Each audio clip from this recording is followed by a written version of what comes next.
आप सौने सप्रेम जय श्री कृष्ण, जय श्री राम।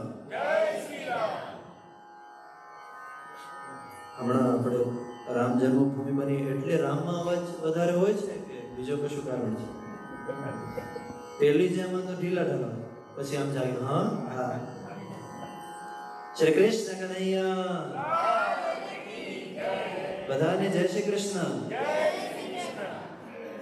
આપણે કાલે વાત થઈ ને કે ભાઈ આ સીઝન છે, બોલી લો જેટલું બોલવું હોય, જપી લો જેટલું જપવું હોય, નામ જેટલું બોલવું હોય એટલું, જપ જેટલું હોય એટલું, અધિકસ્ય અધિકમ ફલમ, જેટલું વધારે જપશો, જેટલું વધારે બોલશો, જેટલું વધારે આપશો, જેટલું વધારે દાન કરશો, અધિક મહિનો છે, અધિક જ ફળ મળશે, ઓછો નહીં મળે।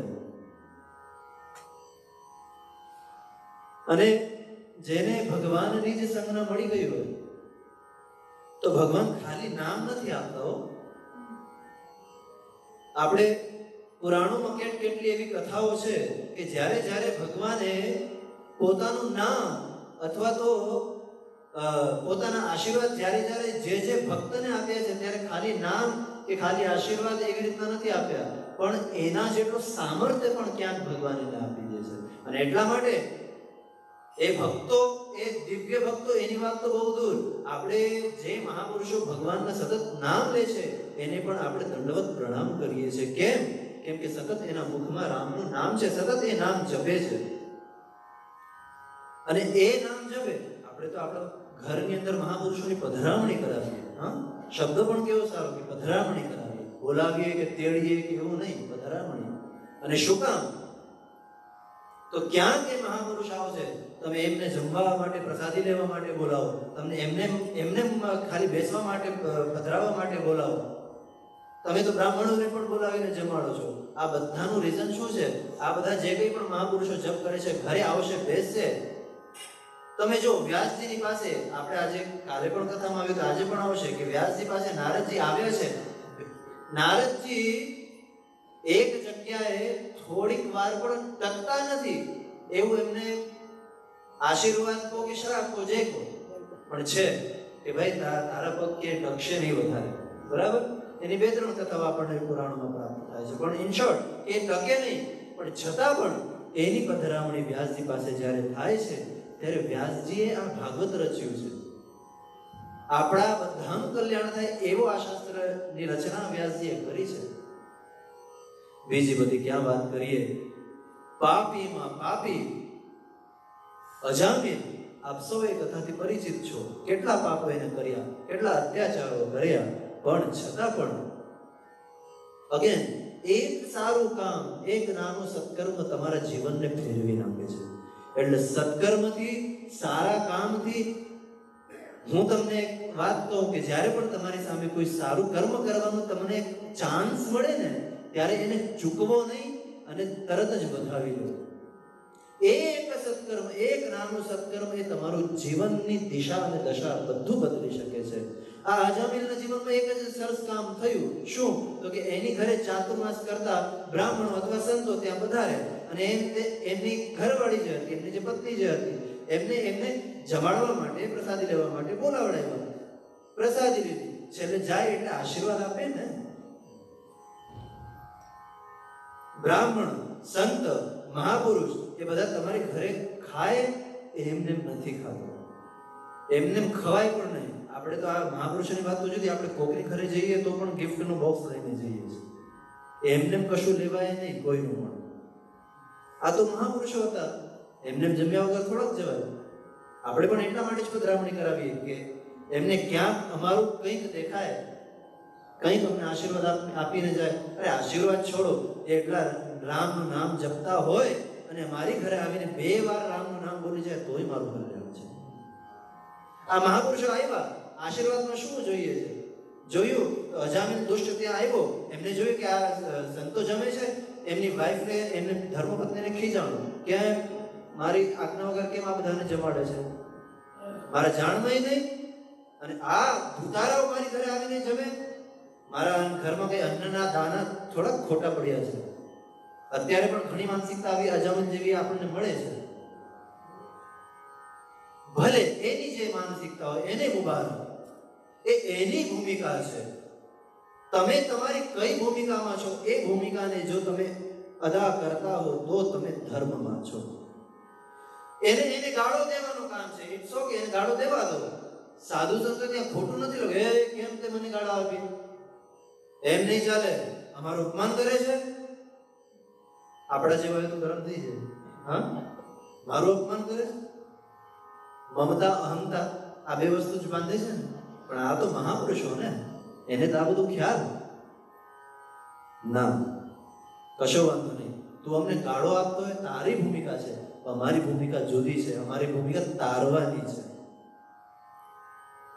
એ જે બ્રાહ્મણ પત્ની હતી એને ફક્ત એક જ વસ્તુ કીધી કે આશીર્વાદમાં અમે તો શું આપી શકીએ, ખિસ્સા નથી, તો ખિસ્સા ન હોય તો પછી આપવા માટે કશું ખિસ્સામાં હોય જ નહીં ને, બીજું કશું તો ના આપી શકીએ. તને આશીર્વાદ આપીએ, તારો જે નાનો દીકરો થાય ને એનું નામ તું પાડજે. હે, આટલું સરસ આવડે છે તો બોલો ને, નારાયણ.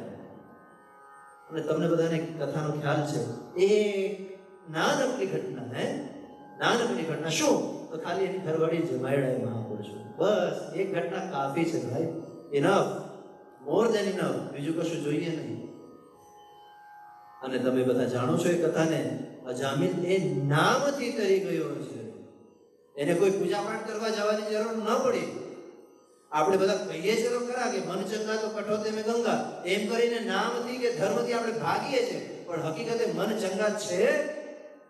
હા છે તો તમારે બીજી કશી જરૂર નથી, એ શાસ્ત્ર પણ કહે છે, તો જરૂર નથી. પણ છે, તમે સત્યનું આચરણ કરો છો, જાતને પ્રશ્ન પૂછો ને, બીજાને પૂછવાની ક્યાં જરૂર છે? આપણે પોતાના માટે બીજાના સર્ટિફિકેટની જરૂર નથી. આપણામાં શું છે ને શું નહીં એ કાં તો આપણને સૌથી વધારે ખબર છે કે આ પરમાત્માને ખબર છે. ત્રીજા કોઈ વ્યક્તિને આપણી ખબર હોતી નથી.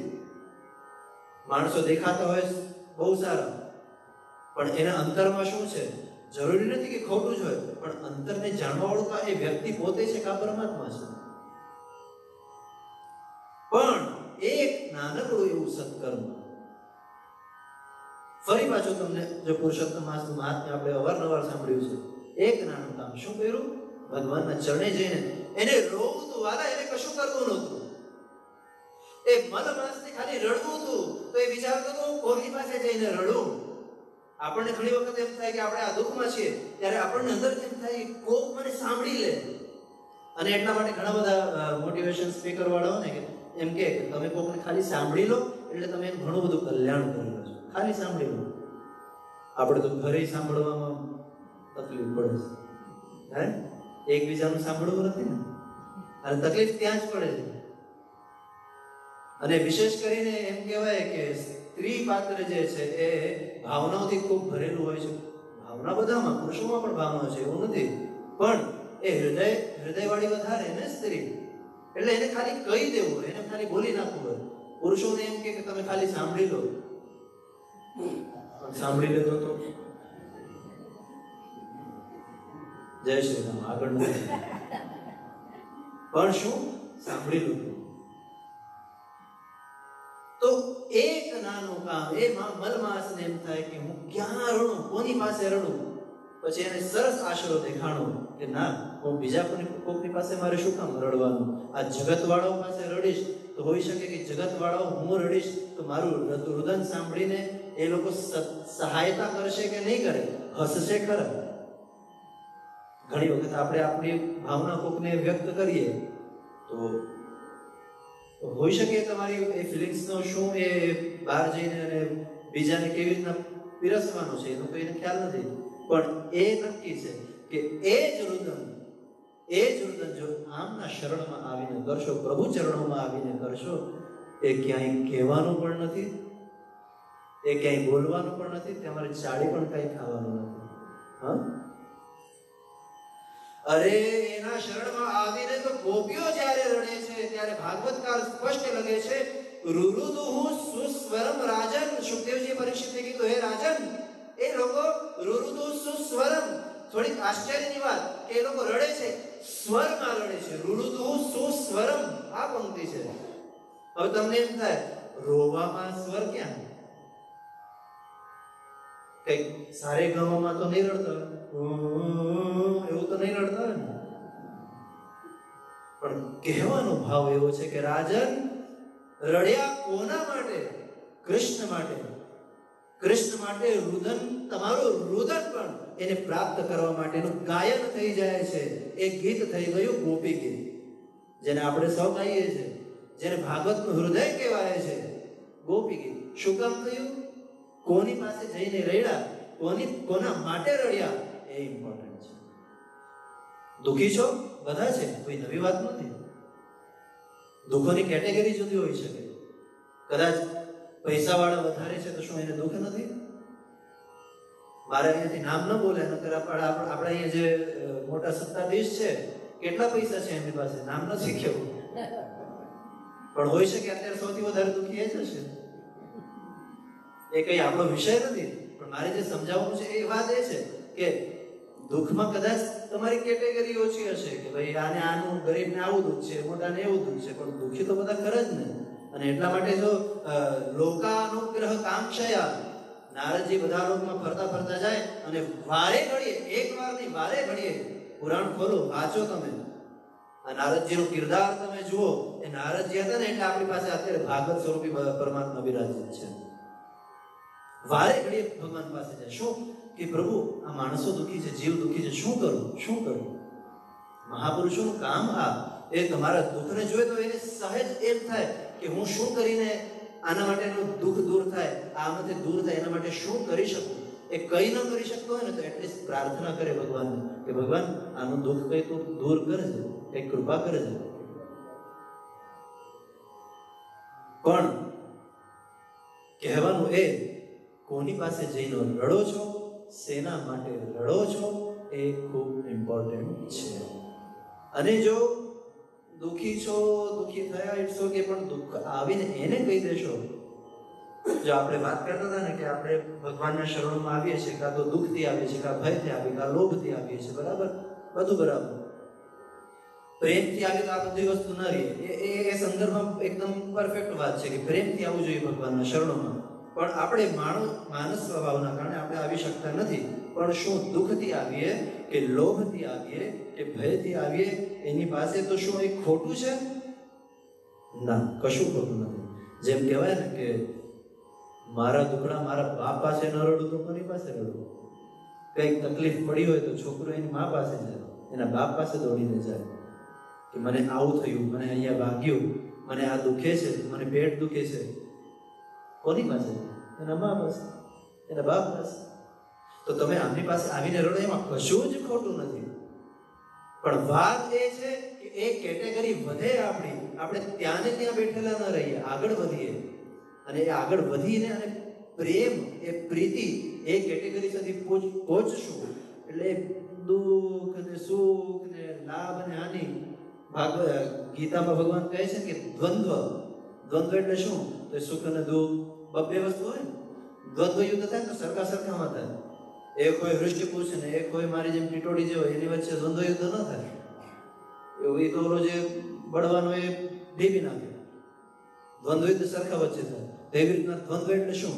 સુખ દુઃખ, લાભ હાનિ, જય પરાજય, શીત ઠંડુ ગરમ, આ દ્વંદ્વ. બીજા અધ્યાયમાં શ્રીમદ ભગવદ ગીતામાં કહે છે તમારી બુદ્ધિ સ્થિર રાખવી હોય. બુદ્ધિ સ્થિર રાખવી એનો મતલબ એ તમારી લાઈફ બેલેન્સ્ડ રાખવી હોય. તો તમારી બુદ્ધિને સ્થિર રાખવી પડશે. સ્થિર રાખવી પડશે એટલે આ બંને દ્વંદ્વમાં સરખું રહેવું પડશે. ચાલો આ વિષય ઉપર થોડાક આપણે આગળ વધશું. એના કરતા આપણે જે વિષયમાં છીએ એમાં જ રહીએ. પણ કહેવાનું તાત્પર્ય એ છે કે કેના શરણમાં જવું છે, કોની પાસે જઈને તમારી વાત કરવી છે, ઇમ્પોર્ટન્ટ છે. પણ સૌથી વધારે ઇમ્પોર્ટન્ટ જે મલમાસે કર્યું શું, તો કે ભગવાનના શરણે ગયો, પોતાનું દુઃખ એમના ચરણોમાં મૂક્યું. અને આપણે અત્યારે એ માટે થઈને ભગવાનનું ગુણગાન કરીએ. પુરુષોત્તમ માસ છે એટલે ગુણગાન કરીએ છીએ. તો ભગવાન જ્યારે નામ આપે છે, વાત આપણે અહીંયાથી શરૂ કરીએ. મલમાસને પોતાનું નામ આપ્યું છે, તો ખાલી નામ નથી આપ્યું, સામર્થ્ય પણ આપ્યું છે. અને એટલા માટે ભગવાન પ્રસન્ન કહીને કહે છે કે જા આ પુરુષોત્તમ માસની અંદર જે કોઈ પણ માણસ જેટલું વધારે ભગવાનનું નામનું ઉચ્ચારણ કરશે એટલા વધારે એને પુણ્યની પ્રાપ્તિ થશે. જેટલું વધારે દાન કરશે એટલું એને વધારે પુણ્ય પ્રાપ્ત થશે. જે કરવાથી જે વસ્તુ મળતી હોય એ આ સમયમાં તમને વધારે વધારે મળશે. અગેન સીઝન છે ભાઈ, હે ગ્રહણ વખતે તમે જપ કરો, દાન કરો, નામ સંકીર્તન કરો. અધિક માસ વખતે આ બધી અમુક સમય આવે છે. સમય બધા શ્રેષ્ઠ. અરે જે કાળમાં તદેવ લગ્નમ સુદિનમ તદેવ તારાબલમ ચંદ્રબલમ તદેવ વિદ્યાબલમ દૈવબલમ તદેવ લક્ષ્મીપતે તે ત્રિયુગમ સ્મરામી. વશિષ્ઠજીને પૂછવામાં આવ્યું કે આ રામજીનો આપણે રાજ્યાભિષેક કરવાનો છે, ક્યારે કરીએ, આના માટે શું ઘડી કઈ? આમ તો એ સિદ્ધ મુનિ હતા, એમને ખ્યાલ હતો કે આવતીકાલે રામ ગાદી ઉપર નહીં બેસે, એનું કંઈક બીજું જ થવાનું છે, એમને ખ્યાલ છે. પણ કહેવાય નહીં ને, બધી વસ્તુ કહેવાય નહીં. અમુક વસ્તુ પેટમાં પચાવીને જ રાખવી પડે. બધું બોલવું એ પણ નકામું છે. જે બોલીને બોર વેચાતા હોય તો ન બોલવામાં નવો ગુણ પણ છે. પણ કઈ જગ્યાએ કઈ કહેવત લાગુ પડે છે ને ક્યાં એ તમને સંયમમાં રાખશે અને સ્થિતિને સારી રીતના બનાવીને રાખશે, એ સમયે કહેવત વપરાય. બધી જગ્યાએ બધી ન વપરાય. બરાબર? તો ખબર હતી એમને કે રામજી વનવાસમાં જવાના છે, પણ સરસ મજાની વાત કરી કે એ જ ઘડી સૌથી વધારે શ્રેષ્ઠ. અને એમાં આપણને ઉપદેશ પણ આપ્યો, તદેવ લગ્નમ, એ લગ્ન શ્રેષ્ઠ, સુદિનમ તદેવ, એ દિન પણ શ્રેષ્ઠ, તારાબલ, તારાબલ ચંદ્રબલ બધું જ્યોતિષ પ્રમાણે જોવાનું હોય છે, શુક્ર હસ્ત ગુરુ હસ્ત એ બધું જોવાતું હોય છે. તારાબલમ, તારાબળ પણ એ શ્રેષ્ઠ, ચંદ્રબલમ, ચંદ્રબળ પણ એ શ્રેષ્ઠ. કયું? તો કે લક્ષ્મીપતે તેંઘ્રિયુગમ સ્મરામિ. જ્યારે તમે ભગવાનના ચરણોનું ધ્યાન કર્યું, તમારું મન એના ચરણોમાં ચોટ્યું, એ ક્ષણ સૌથી વધારે શ્રેષ્ઠ. જે અન્નનો કણ બીજાના પેટમાં જાય, અથવા તો કોઈ ભૂખ્યાના પેટમાં જાય, અથવા કોકના ઉદરમાં પ્રસાદી તરીકે જાય, એ કણ શ્રેષ્ઠ, સાધુની ક્ષણ શ્રેષ્ઠ. અને જે ક્ષણમાં આપણે ભગવાનનું નામ લઈ અને એના ચરણોમાં ચિત્ત પીરવાઈ ગયું, એ ક્ષણ શ્રેષ્ઠ. તમે આખું જીવન જે બોલતા હોય, એક ક્ષણ માટે જો મન તમારું ચોટ, એક જ ક્ષણ મન ચોટી ગયું. આપણે કાલે આદિ પુરાણનો શ્લોક સાંભળ્યો હતો, ગીત્વા ચ મમ નામાની, મારું નામ બોલતા બોલતા અને ચિત્ત પીરવાઈ જાય, આંખમાંથી અશ્રુની એક બૂંદ પણ નીકળી જાય ભાવમાં, અરે એના માટે તો હું વેચાઈ જાઉં. તો કહેવાનો તાત્પર્ય એ કે આ શરણાગતિનો સમય છે, આ પ્રભુને ભજવાનો સમય છે. સરસ મજાનો સમય, સરસ મજાનો કાળ. અને એમાં આપણા પુરાણોમાં, આપણા શાસ્ત્રોમાં છે ને, ઇવેન જ્યારે દેવાની પણ વાત આવી ને, તો એમ કહેવામાં આવ્યું, દેશે કાલે ચ પાત્રે ચ તદ્દાનમ સાત્વિકમ વિદુ. એટલે તમારે આપવું છે, કશો વાંધો નહીં. આપવા માટે અમુક વસ્તુઓ ધ્યાન રાખ, ખાલી આપવાની વાત નથી, બધી જગ્યાએ અમુક વસ્તુઓ ધ્યાન રાખવી હોય છે, પડે છે. કઈ કઈ? તો કહે છે દેશ, કઈ જગ્યાએ તમે આપો છો એનો ઇમ્પોર્ટન્સ છે. ગમે ત્યાં ન અપાય. બરાબર? કોઈ નશેડી નશો કરતો હોય તો એને જઈને તમે આપો, એને દાન ન કહેવાય. યોગ્ય જગ્યામાં. દેશે, પછી કાલે, સમય કયો છે? એ યોગ્ય સમયે, દેશે, કાલે અને પાત્રે. હું જેને આપું છું એ પાત્ર છે કે નહીં આપવાને લાયક? કોઈ કરોડપતિ હોય એને તમે જઈને $11 આપો, એને શું કામનું? ધરાઈને બેઠો હોય એની સામે તમે 56 ભોગ પીરશો, શું કામનું?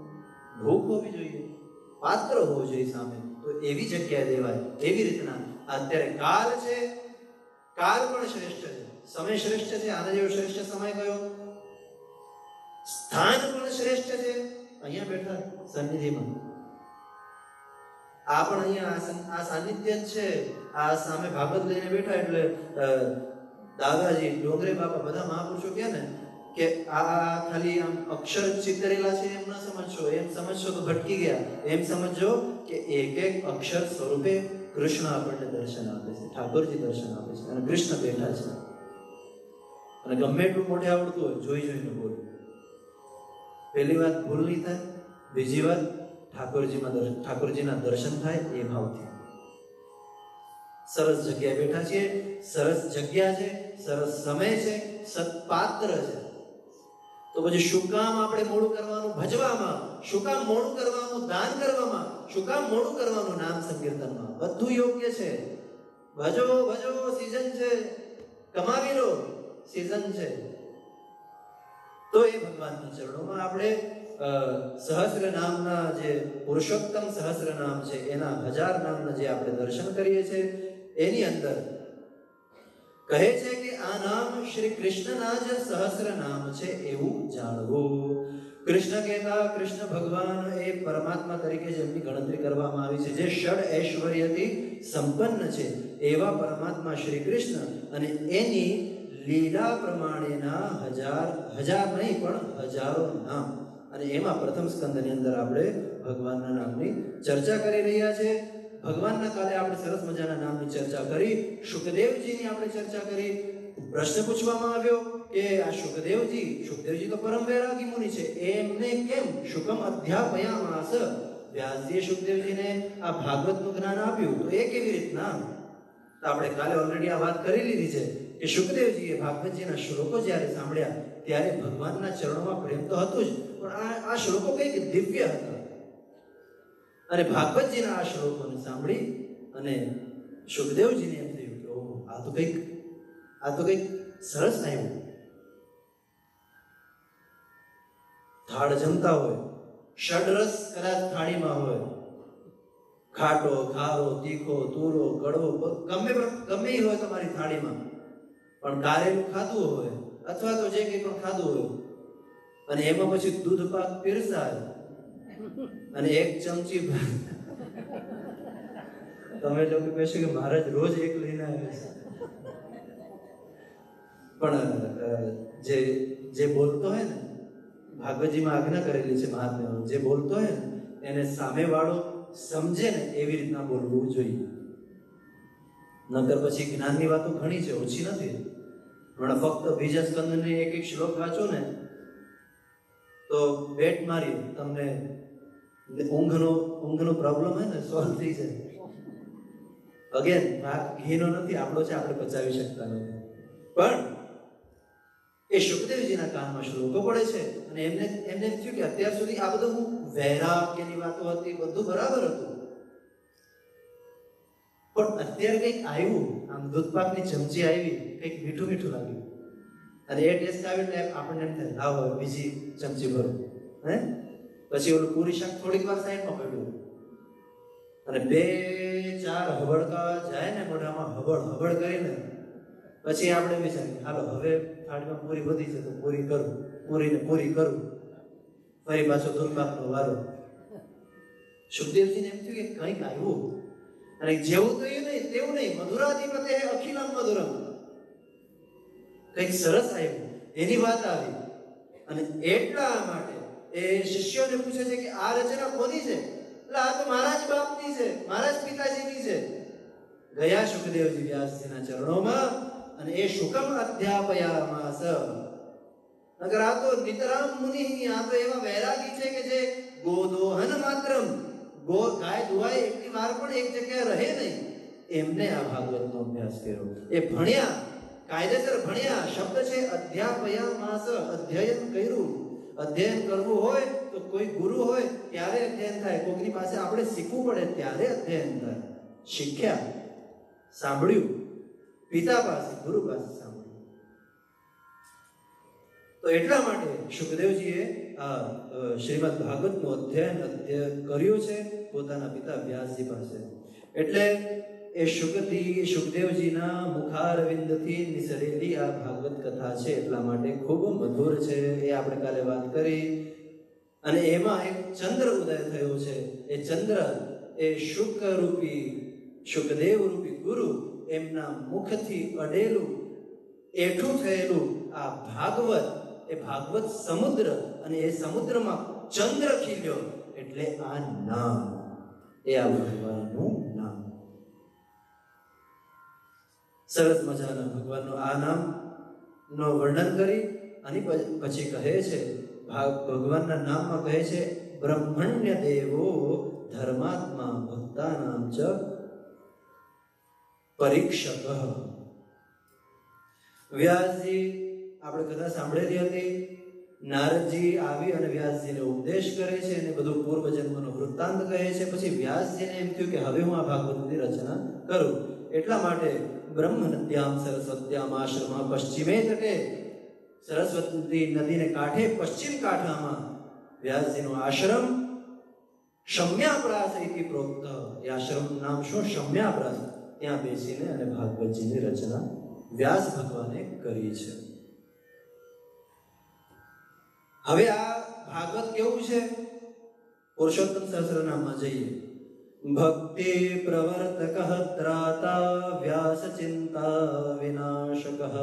ભગવાનનું નામ આપ્યું વ્યાસ ચિંતા વિનાશક. જેમ આપણે સાંભળ્યું કે વ્યાસજી ચિંતાથી ઘેરાયેલા હતા, નારદજીએ એમની ચિંતાનું સમાધાન કર્યું અને એમને ભાગવતજીની રચના કરી આશ્રમમાં બેસી અને નદીના કાંઠે પેલા બેસી ગયા, નદીના પાણીથી આચમન કરી ભગવાનનું ધ્યાન કરે છે. ભગવાનનું ધ્યાન કરી અને સમાધિ દ્વારા આ ભાગવતનું જ્ઞાન વ્યાસજી કોઈની પાસે લેવા ગયા કે ભણ્યા એવી રીતના નહીં, પણ સમાધિ દ્વારા એમને જ્ઞાન પ્રાપ્ત થયું.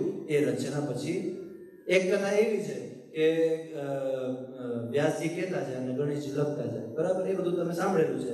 પણ વ્યાસ ચિંતા વિનાશક, ભગવાનનું નામ શું છે? વ્યાસજીની ચિંતાનો નાશ કરવા વાળા. એ આ કથાથી નામ પડ્યું. અને હવે જે કથા થઈ છે એ કેવી છે? તો તમારા ભક્તિના પ્રવાહને વધારનારી ભક્ત્યો ગવર્ધનમ યચ્ચ કૃષ્ણ સંતોષ હેતુકમ તદહમ તે વિદાસ્યામિ સાવધાનતયા શૃણુ. હવે સુતજી કહે છે કે હું તમને જે કહું છું એ સાવધાન થઈને સાંભળજો. કેમ? ચૂકાશે, ભટકાશે. ચૂક્યા તો ભટકી ગયા, નજર હટી, દુર્ઘટના ઘટી. પછી પ્રશ્ન થશે, મહારાજ આમ કેમ ને આમ કેમ? ઘણી વખત ઋષિઓને પણ પ્રશ્ન થાય છે, અર્જુનને પણ પ્રશ્ન થાય છે. પણ એ ભાગવતજીની રચના, એ ભાગવત એ કેવું છે? તો કહે છે સર્વ સિદ્ધાંત વાગ આત્મા. પુરુષોત્તમ સહસ્રનામનું બીજું નામ સર્વ સિદ્ધાંત વાગ આત્મા. બધા જ સિદ્ધાંતો રૂપી જે વાણી છે સેજ અઘરું પડશે, પણ ધ્યાનથી સાંભળજો, નહીં પડે. બધા જ સિદ્ધાંતો, સિદ્ધાંતો એટલે શું? તો જે ઋષિ મુનિઓએ પ્રતિપાદન કરેલું છે એ સિદ્ધાંત, એ સિદ્ધાંતની જે વાણી છે. જો આપણી એક બાજુ કથા ચાલે છે અને એક બાજુ સહસ્રનામ ચાલે છે, આ બંનેને સાથે રાખજો, બરાબર? અહીંયા કથામાં શું થયું? વ્યાસજીએ ભાગવતની રચના કરી છે અને આ બાજુ ભગવાનનું નામ આવ્યું સર્વ સિદ્ધાંત વાગ આત્મા. વ્યાસજી અથવા સુખદેવજી ભાગવત બોલે કોકને કહેવા માટે, તો સૌથી પહેલા ભાગવત થયું એ સર્વ સિદ્ધાંત નિષ્પન્નમ સંસાર ભયનાશમ. ભાગવતજી માટે એવો શ્લોક છે. આ એ બધા સિદ્ધાંતોનો નિચોડ છે. ભાગવત એટલે બધા સિદ્ધાંતોનો નિચોડ. સિદ્ધાંત એટલે હમણાં આપણે જે વાત કરી કે આ ઋષિએ આવી વાત કરી છે, આ ઋષિએ આ વાત કરી છે, આ આવું સિદ્ધાંત છે, આવું સિદ્ધાંત છે. આ ભાગવત એ બધાનો સાર છે. તો એ વ્યાસજી બોલ્યા અથવા સુખદેવજી બોલ્યા, જે કોઈ પણ બોલ્યું, સનતકુમાર બોલ્યા કે સુતજી બોલ્યા, પણ સર્વ સિદ્ધાંતની વાણી એટલે આ ભાગવત થઈ. પણ એનું જે આત્મા છે, વ્યાસજી બોલે છે પણ જે નીકળે છે એ પણ ભગવાન જ છે. સમજ પડી? સુખદેવજી બોલ્યા, પરીક્ષિતને બોલે છે. આપણે કાલે વાત કરી હતી, ભગવાનનું નામ આવ્યું તો જગત કરતા જગન્મય. ભગવાનને એમ થયું કે મારે હવે કંઈક મારે રમવું છે. એકોહમ બહુશ્યામ એકાકી એવ ન રમતે સદ્વિતીયમ ઐચ્છત, એવી શ્રુતિની પંક્તિ છે. એને એમ થયું કે રમવું છે, કંઈક પણ બીજું કંઈક જોવું જોઈએ ને રમવા માટે. કોઈ સખા જોઈએ, કોઈ ફ્રેન્ડ જોઈએ રમવા માટે. એ નથી, અમે તો ભાઈ મોબાઈલમાં રમી લેશું, કોઈની જરૂર નથી. પણ મોબાઈલ તો જોઈએ ને, તમારાથી જુદી કંઈક વસ્તુ જોઈએ. ભગવાનને એમ થયું રમવું છે, બીજું કંઈક જોઈએ. પણ બીજું હું બનાવું શેમાંથી? બધે હું જ છું. આપણે વાત કરેલી કે શરૂઆતમાં ભાગવત સૌથી પહેલા કોને કીધેલું? આદિ નારાયણ, જે પરમ શક્તિ છે, જે પરમ ચૈતન્ય છે, એમને 4 જ શ્લોકમાં આ ભાગવત આપ્યું હતું. કોને? આદિ નારાયણ આપ્યું હતું બ્રહ્માજીને. 4 શ્લોક. એમાં પહેલો જ જે શ્લોક છે એમાં લખેલું છે અહમેવા સમેવાગ્રે નાન્યત યત સદસત પરમ પશ્ચાદહમ યદેતચ્ચ યો વશિષ્યેત સોસ્મ્યહમ ઋતેર્કમ યત પ્રતીયેત ન પ્રતીયેત ચાત્મનિ તદ્વિદ્યાદાત્મનો માયા યથા ભાસો યથા તમા યથા મહાંતિ ભૂતાની ભૂતેષુચ્ચાવચેષ્વનો પ્રવિષ્ટાન્ય પ્રવિષ્ટાની તથા તેષુ ન તેષ્વહમ એતાવદેવ જિજ્ઞાસ્યમ તત્વ જિજ્ઞાસુનાત્મનઃ અન્વય વ્યતિરેકાભ્યમ યત સ્યાત સર્વત્ર સર્વદા. 4 શ્લોક પતિ ગઈ ભાગવત. જય શ્રી કૃષ્ણ. પતિ ગઈ ભાગવત. આવજો. આ 4 જ શ્લોક હતા શરૂઆત. આ 4 નો વિસ્તાર 18,000 શ્લોક છે. એ કોણે કહ્યું? એ વ્યાસજીએ કહ્યું. બાકી તો 4 જ શ્લોક આવે છે પરંપરામાં. પણ પહેલો શ્લોક જે કહે છે, આપણે વાત એ કરીએ છીએ અહમેવા સમેવાગ્રે. અગ્રે એટલે સૌથી પહેલા. કાલે ભગવાનનું એક નામ આપણે સાંભળ્યું આદિકાલ, યાદ છે? એટલે જે સમયમાં સૌથી પહેલો જે સમય છે એ હું છું. આદિકાલ સર્વકાલ. અરે પહેલો તો છોડો, અંત પણ હું છું ને વચ્ચે પણ હું છું, એટલે હું જ છું. એટલે ભગવાનને એમ કહ્યું કે હું મારે રમવું છે, પણ મારા સિવાય તો કશું છે જ નહીં ને. એટલા માટે અહમ એવા સમેવાગ્રે. અગ્રે પહેલાના સમયમાં અહમ એવા આસમ, હું એકલો જ હતો. આપણા વૈદિક સૂક્તોમાં એક સૂક્ત આવે છે નાસદાસી સૂક્ત, નાસદીય સૂક્ત. એનો પહેલો જ મંત્ર ના સદાસિન નો સદાસિત નાસિત રજો નો વ્યોમા પરો યતા. ભગવાન કહે છે કશું જ નહોતું. ના સદાસિન નો સત પણ નહોતું ને અસત પણ નહોતું. નાસિત રજો, ન રજ હતું, ન વ્યોમ હતું, ન ધૂળની કડી પણ હતી, ન કોઈ આકાશ હતો, કશું જ નહોતું. અહમ એવા આસમ, ફક્ત હું જ હતો.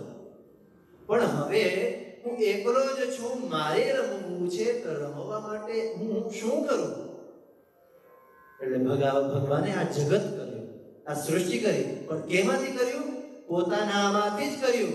અથવા તમે એમ કહી શકો કે ભગવાન જ આ જગત થઈને આવ્યા. એટલા માટે જગન્નાથ સ્વામી જગત કરતા અને જગન્મય, જગતને કરવા વાળા પણ એ છે અને જગત પણ એ જ છે. તો એવી રીતના બધી સૃષ્ટિ કરીને, એટલે કહેવાનો મતલબ જે એ હતો કે જેટલા પણ સિદ્ધાંતો છે એનું નિચોડ આ ભાગવત. પણ એ કોઈ કહે છે, વક્તા કોઈ પણ હોય, પણ એની એ જ્યારે બોલે છે અને જે તમારા કાનમાં પડે છે, એ કાનમાં પડવા વાળી વસ્તુ છે એ શું છે? એ જ કૃષ્ણ છે. બહુ સરસ મજાની વાત અહીંયા કીધી છે ભાગવતની. કહે છે કે પ્રવિષ્ટ, આપણા કથા દ્વારા આપણા કાનમાં ભગવાન પ્રવેશે છે. પ્રવિષ્ટ કર્ણરંધ્રેણ. આ કથા વ્યાસજીએ રચી, પણ વ્યાસજીના રચનાથી એ જે કથાના શબ્દો આપણા કાનમાં જાય છે, એ કથાના શબ્દો માત્ર નથી. ભગવાન પોતે કહે છે. આ બીજા કોઈની હું વાત નથી કરતો. અહીંયા ભગવાને જે કીધું એ તમને હું વાંચીને સંભળાવું છું. પ્રવિષ્ટ કર્ણરંધ્રેણ.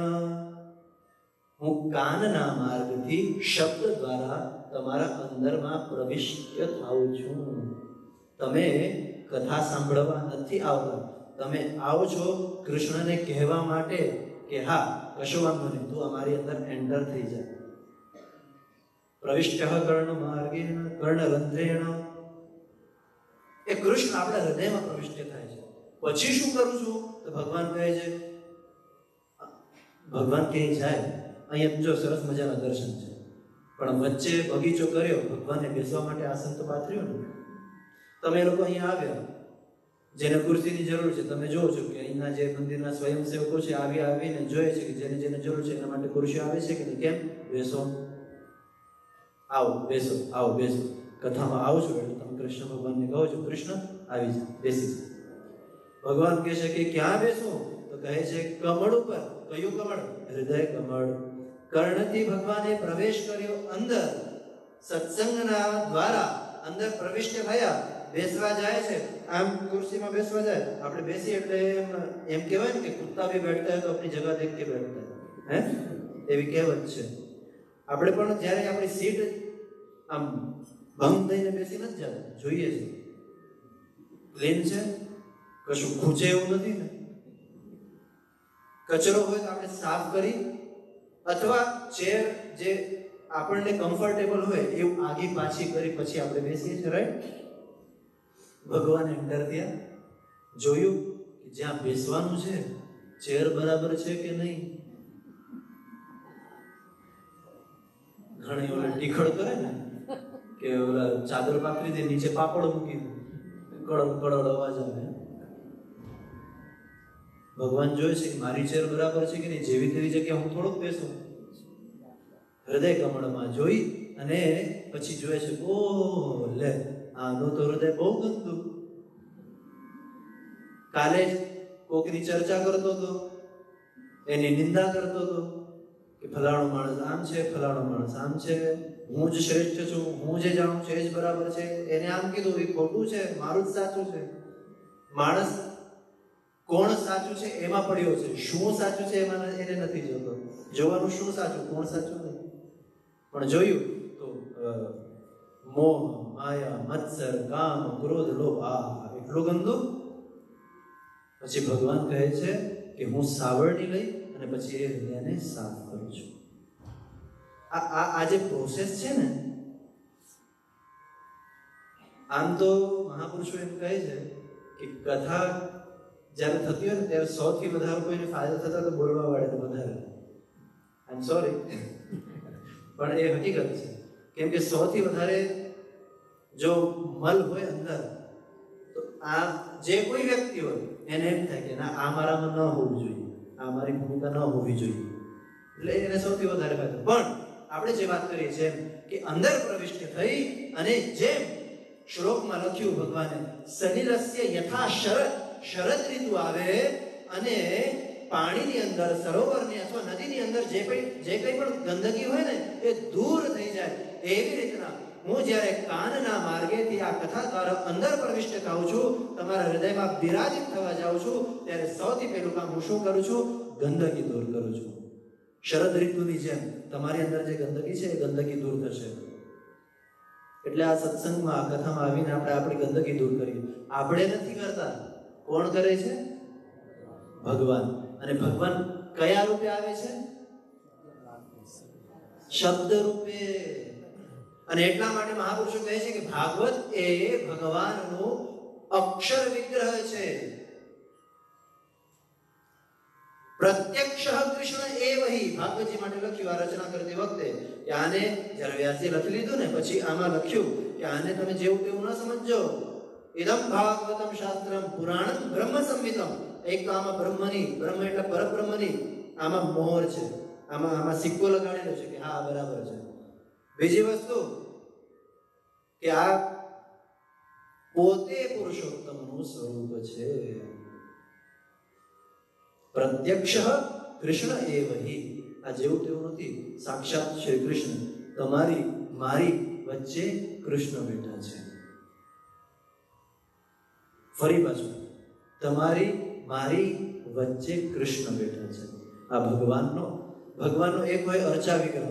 અહીંયા તમે જે જોશો ને આ અર્ચા વિગ્રહ છે, જેની તમે અર્ચના કરી શકો. એને તમે ફૂલ ચડાવી શકો, એને તમે ચાંદલો કરી શકો, એને તમે ધૂપ, દીપ, આરતી, નૈવેદ્ય જે કરવું એ બધું કરી શકો. આપણે આપણા ઘરમાં ભગવાનનું એ બધું કરી શકીએ છીએ. કેમ? એ અર્ચા વિગ્રહ છે. અહીંયા આ આનું પણ આપણે પૂજન કરીએ જ છે, પણ હકીકતે આનું પૂજન કેવું?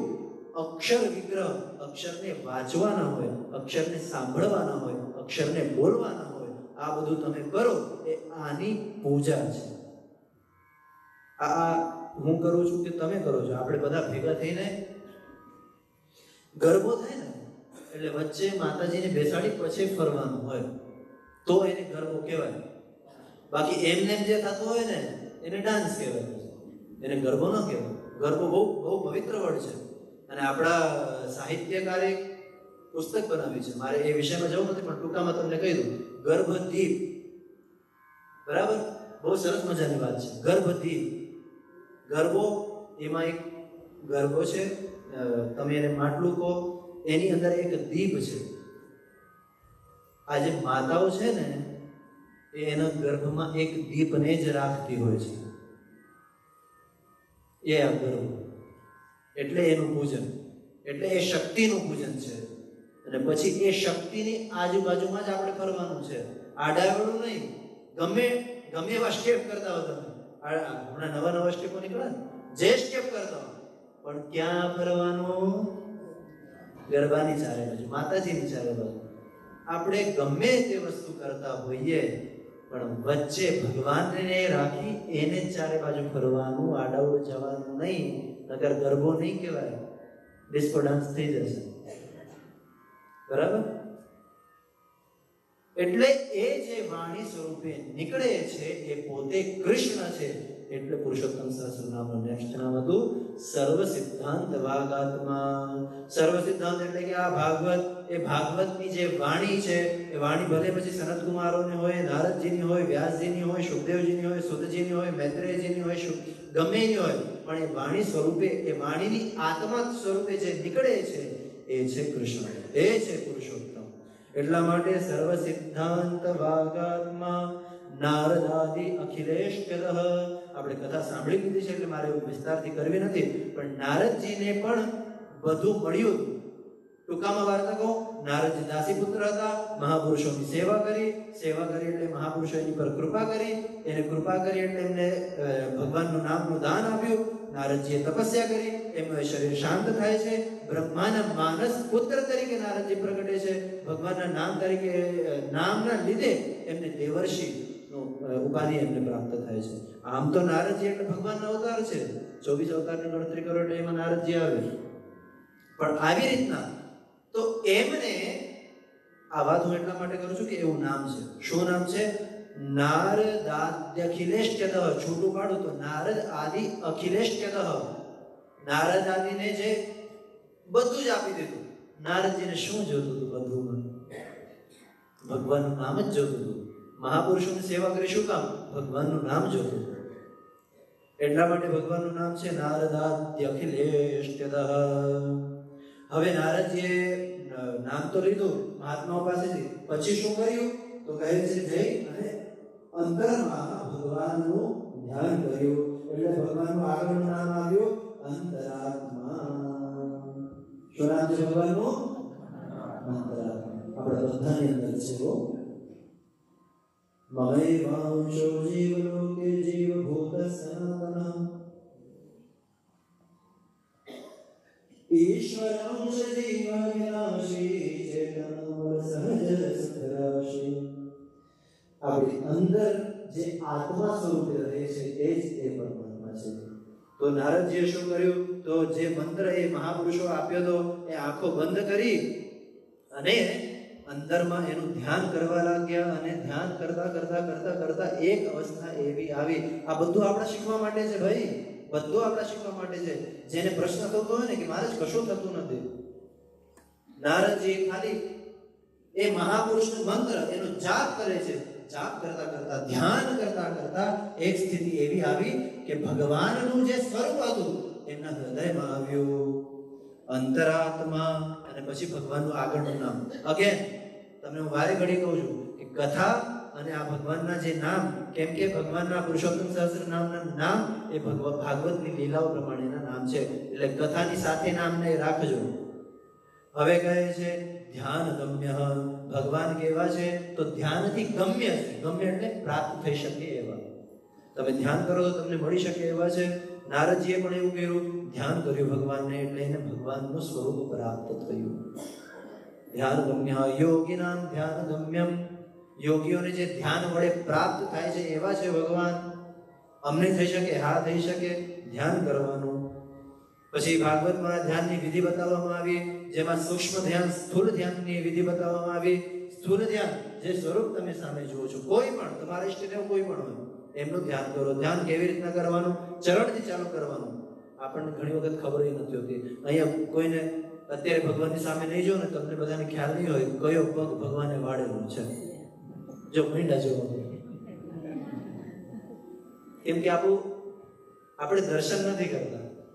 ઘણા તો અહીંયા, ચાલો કહેવાનું મન નથી, પણ દર્શન એવી રીતના કરે ને કે જાણે કે આમ ના ફરવા આવ્યા મ્યુઝિયમમાં, કે હા ઓ આના ચાર છે નહીં, ઓ આને તો હાથમાં વીણા રાખી છે, ઓ લે આના હાથમાં ત્રિશુલ. મ્યુઝિયમમાં આપણે ન જોતા હોય એવી રીતના હાથ આમ પાછળ આમ પાડેલા, આમ જોતા, હા બરાબર બરાબર, મસ્તર બરાબર, આ પંડિતજી બરાબર બેઠો, હા જોવા દર્શન કરવાના. જે જુએ એને ક્યાંથી ખબર પડવાની? તો ચરણ કમળોથી ધ્યાન કરવાનું. ભગવાનના ચરણના અંગૂઠા કેવા છે, આ થોડુંક આપણે વિસ્તારથી નથી કરવું કેમ કે સમયનું ધ્યાન રાખવાનું છે, પણ ચરણથી ચાલુ કરી આગળ આગળ એક એક ભગવાનના શ્રી અંગોનું ધ્યાન કરતા જવાનું. જે દર્શન તમે કરો ને એ દર્શનનું એક એક એક એક એક એક વસ્તુને છેક સુધીનું ધ્યાન કરવાનું.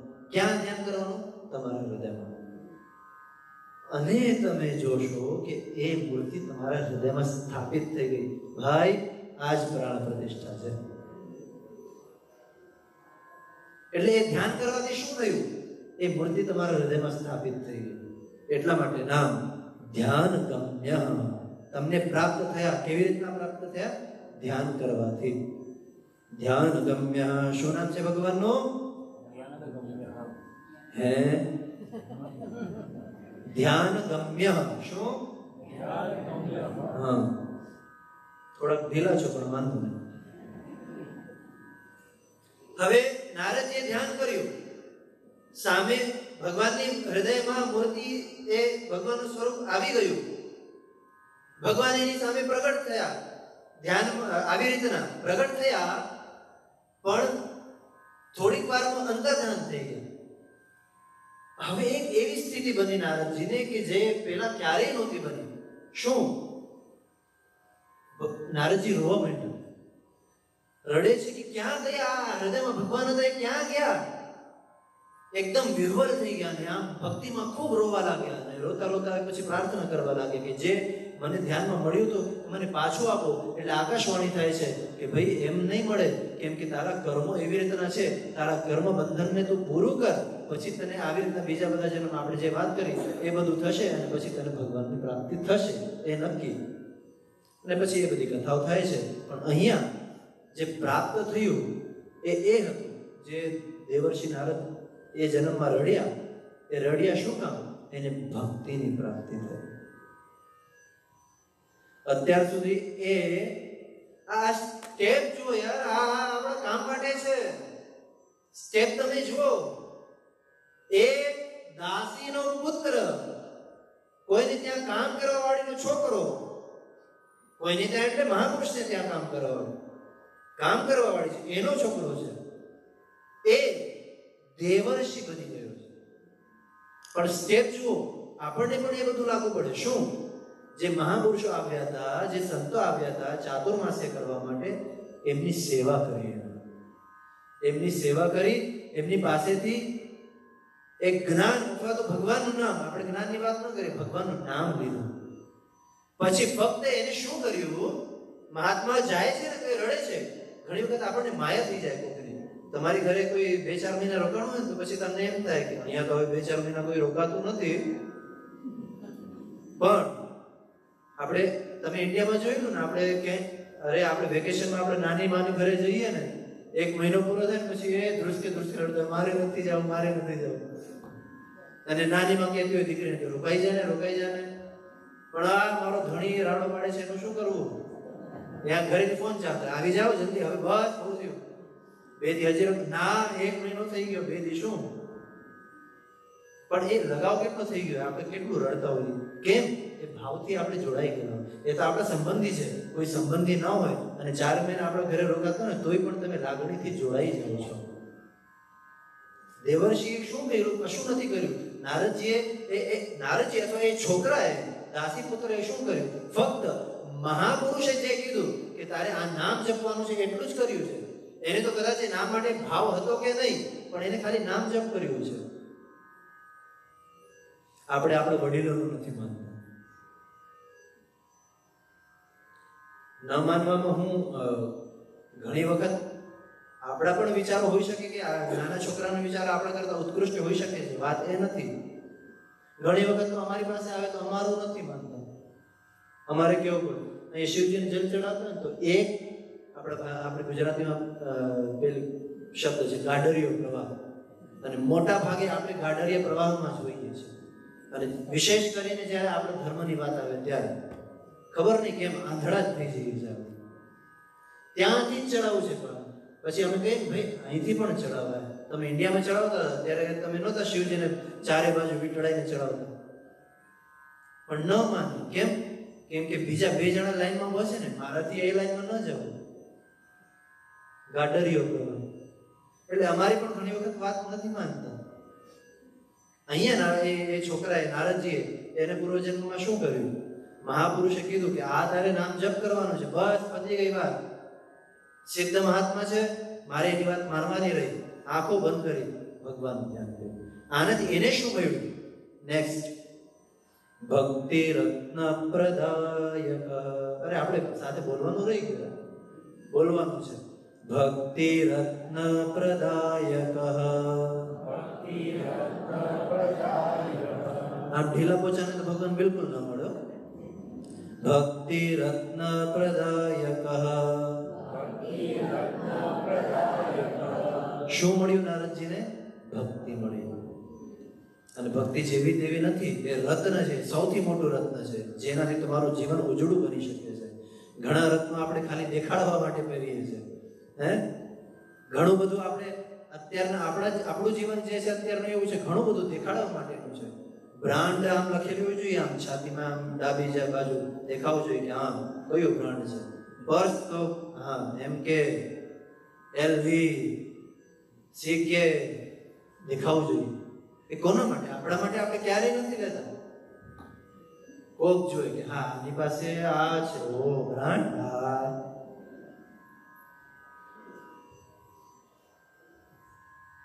પોતાના માટે કરવું જોઈએ. ભક્તિ રત્ન પ્રદાયક. ભગવાન કેવા છે? ભક્તિના રત્નને, આ રત્નથી આપણું જીવન ઉજળું બનશે. આ રત્ન એવું છે કે તમારે બીજા કોઈને પછી દેખાડવું નહીં પડે, કેવું નહીં પડે, ઓટોમેટિક. સરસ મજાનું ડાયમંડ પડ્યું હોય તો તમારે એને કેવું ન પડે કે ચમક. એ ચમકે, એનો સ્વભાવ છે ભાઈ. આ ભક્તિ તમારા જીવનમાં આવશે તો ચમકશે, એનો સ્વભાવ છે. અને ભગવાન કેવા છે? ભક્તિ રત્ન પ્રદાયક. બોલો, ભક્તિ રત્ન પ્રદાયક. ભક્તિ મળી ગઈ. હવે કહે છે નારદજીને ભક્તિ મળી, પણ પછી એ આકાશવાણી થઈ હતી કે તારું આ શરીર નષ્ટ થશે. કેવી રીતના નષ્ટ થશે? જેવી રીતના એક વીજળીનો ચમકારો થઈ જાય ને, એ આમ થઈ જ જાય, બસ આમ પલકારો થાય ને એવી રીતના તો દેહ છોડી દેશે, મુક્ત થઈ જશે. એટલે ભગવાનનું નામ આવ્યું મુક્તોપસૃપ્ય પૂર્ણાત્મા. બોલો, મુક્તોપસૃપ્ય પૂર્ણાત્મા. બોલો, મુક્તોપસૃપ્ય પૂર્ણાત્મા. બોલો, કોઈ જ વાંધો નહીં. મુક્તોપસૃપ્ય. બોલો, મુક્તોપસૃપ્ય. મુક્તોપસૃપ્ય પૂર્ણાત્મા મુક્તાનામૃતિવર્ધનઃ. તો એ મુક્તોને પણ જે નજીક લાવે છે અથવા મુક્તો પણ જેને સેવે છે, એવું આ ભાગવત શાસ્ત્ર કેવું છે? તો કહે છે કે ભાગવતમાં જ કહેવામાં આવ્યું, તમારામાં ભક્તિ નથી, ભક્તિ પ્રાપ્ત કરવી છે તો પણ આમની શરણમાં આવવું પડશે. ભક્તિ છે તો પણ આની શરણમાં આવવું પડશે. વધારે ભક્તિ છે, સિદ્ધ છો, તો પણ આનામાં આવવું પડશે. સરસ મજાની વાત કરી કે આ જે લોકો રોગી છે એના માટે આ ઔષધ છે. દવા કોને લેવાની હોય? રોગીને. જે રોગી હોય એને દવા લેવાની હોય. પણ રોગી નથી એનો મતલબ એમ નથી કે તમારે વેક્સિન નહીં લેવી પડે. વેક્સિન લેવી પડે છે ને, રોગી હો કે ના હો. કેમ કેમ લેવી પડે? બચવાનું છે. જેનાથી તમે રોગી થયેલા છો એમાંથી મુક્ત થવા માટે દવા લેવી પડે અને આગળ રોગ લાગુ પડે નહીં એના માટે વેક્સિન લેવી પડે. આ શ્લોકની અંદર કહેવામાં આવ્યું કે ભાગવત એ ઔષધિ પણ છે.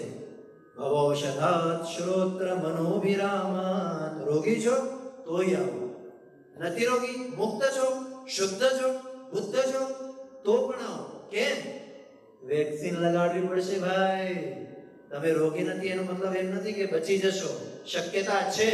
આપણે કાલે વાર્તા સાંભળી હતી ને, કેટલો સિદ્ધ મહાત્મા પણ એક એવું દૃશ્ય જોઈ લીધું એટલે મનમાં વિકાર આવી ગયા. એટલે હું સિદ્ધ છું એવી ભૂલમાં રહેવું જ નહીં. આપણને થોડુંક આવડે છે તોય આપણે હવામાં ઉડીએ છીએ. થોડુંક આવડતું હોય ને તોય અત્યારે પ્રવચન આપવા વાળા ઘણા બધા છે ને એને એક એવા કરતા બધા છે. મોકો મળવો જોઈએ. મોકો મળે એટલે બધાનું જ્ઞાન ખીલી ઉઠે. અહીંયા કહે છે કે મુક્ત પણ થઈ ગયા તો પણ આની શરણમાં રહેવું જોઈએ બચવા માટે.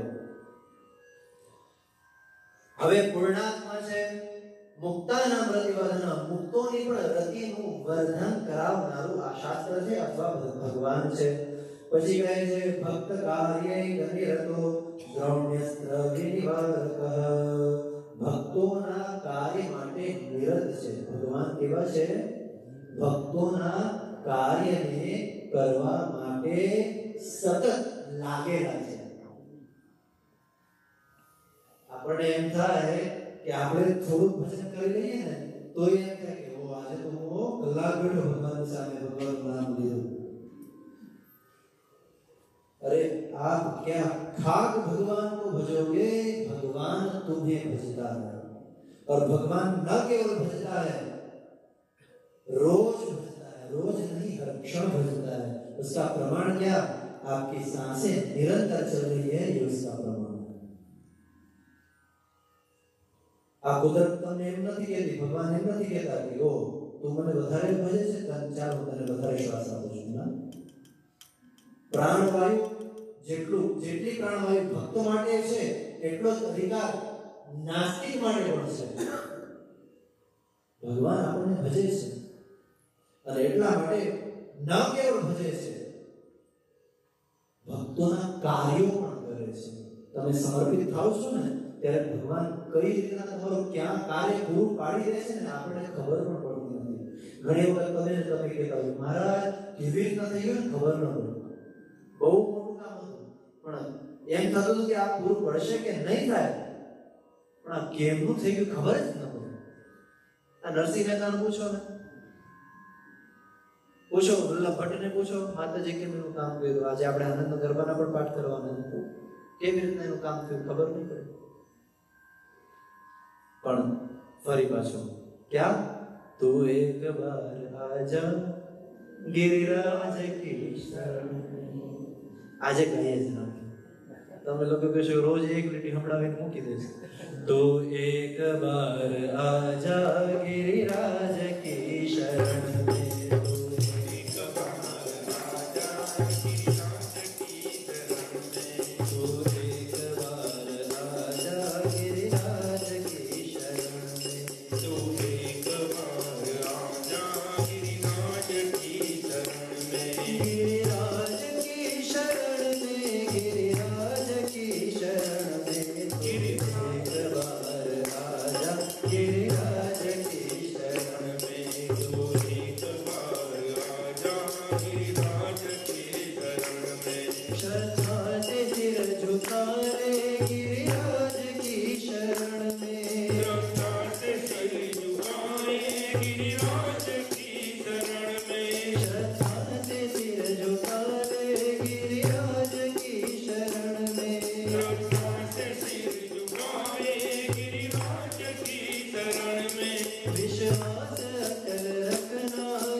છે તો કહે છે એકવાર શરણે આવવાની અને તમારું સર્વસ્વ સમર્પણ કરવાની એ થાય છે તો ભગવાન તમારા દરેક કાર્ય અનન્યશ્ચિંતયન્તો મામ યે જના પર્યુપાસતે તેષાં નિત્યાભિયુક્તાનાં શું યોગક્ષેમં વહામ્યહમ। અનન્ય ભાવથી ભજો। અનન્ય એટલે પછી બીજા કોઈને ભજવાનું નહીં। બીજા કોઈને ભજવાનું નહીં શું? બીજા કોઈને ભજવાની જરૂર નહીં પડે।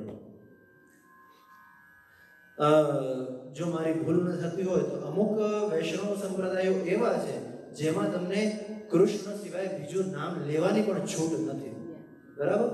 તમે શિવ પણ ન બોલી શકો, ઇવન શિવવાનું છે એમ પણ ન બોલો। આપણે આ વિચારીએ ને તો એમ થાય કે આ બધું શું ખોટું છે, આપણી દૃષ્ટિએ ખોટું છે અને આપણે આપણી દૃષ્ટિએ સાચા છે કે કોઈ પણ નામ એ પણ એ લોકોની જે દૃષ્ટિ છે એને પણ સમજવાની જરૂર છે। શું? તુલસીદાસજીની સામે જ્યારે ભગવાન શ્રી કૃષ્ણ સુદર્શનધારી હોય કે મુરલીધારી હોય, શ્રી કૃષ્ણ દ્વારકાધીશ આવે છે ત્યારે એમને કહે છે કે આ તમારા રામ આવ્યા। તુલસીદાસજી પગે નથી લાગતા। અરે તુલસીદાસજી તમારા જ રામ છે, ત્યારે રામ હતા અત્યારે કૃષ્ણ છે, પણ હું આને પગે ન લાગુ। કેમ? હું તો પગે તો જ લાગુ જો એ હાથમાં ધનુષ બાણ લઈ આવે તો જ હું એને પગે લાગુ। શું તુલસીદાસજી ખોટા છે? આપણી દૃષ્ટિએ ખોટા છે અને આપણે આપણી દૃષ્ટિએ સાચા છીએ, બરાબર છે? આપણે આપણી દૃષ્ટિ કે હા બધામાં ભગવાન છે કે બધા સરખા છે, એ આપણી દૃષ્ટિ બરાબર છે। પણ અહીંયા જે ગીતામાં ભગવાન કહે છે અનન્યશ્ચિંતયન્તો મામ, બસ આ જ જો ધનુષધારી રામ મારી સામે આવે તો જ હું પગે લાગુ। એમાં કૃષ્ણનો વિરોધ નથી, પણ હું મારા રામ સિવાય કોઈને ભજું નહીં। એ અનન્ય ભાવ છે, એ અનન્ય ભાવ છે। તો અનન્ય ભાવથી જો ભજશે તો એના યોગક્ષેમનું હું નિર્વહન કરું છું। એ આ નામ છે ભક્તોના કાર્ય હું કરું છું। ભક્ત કાર્ય એક નિરતો, અને કરું છે એવું નહીં, ખાલી કરું છે એવું નહીં, નિરત। નિરત નિરત શબ્દ એનો મતલબ એમ થાય છે લાગેલા છે, સતત લાગેલા છે।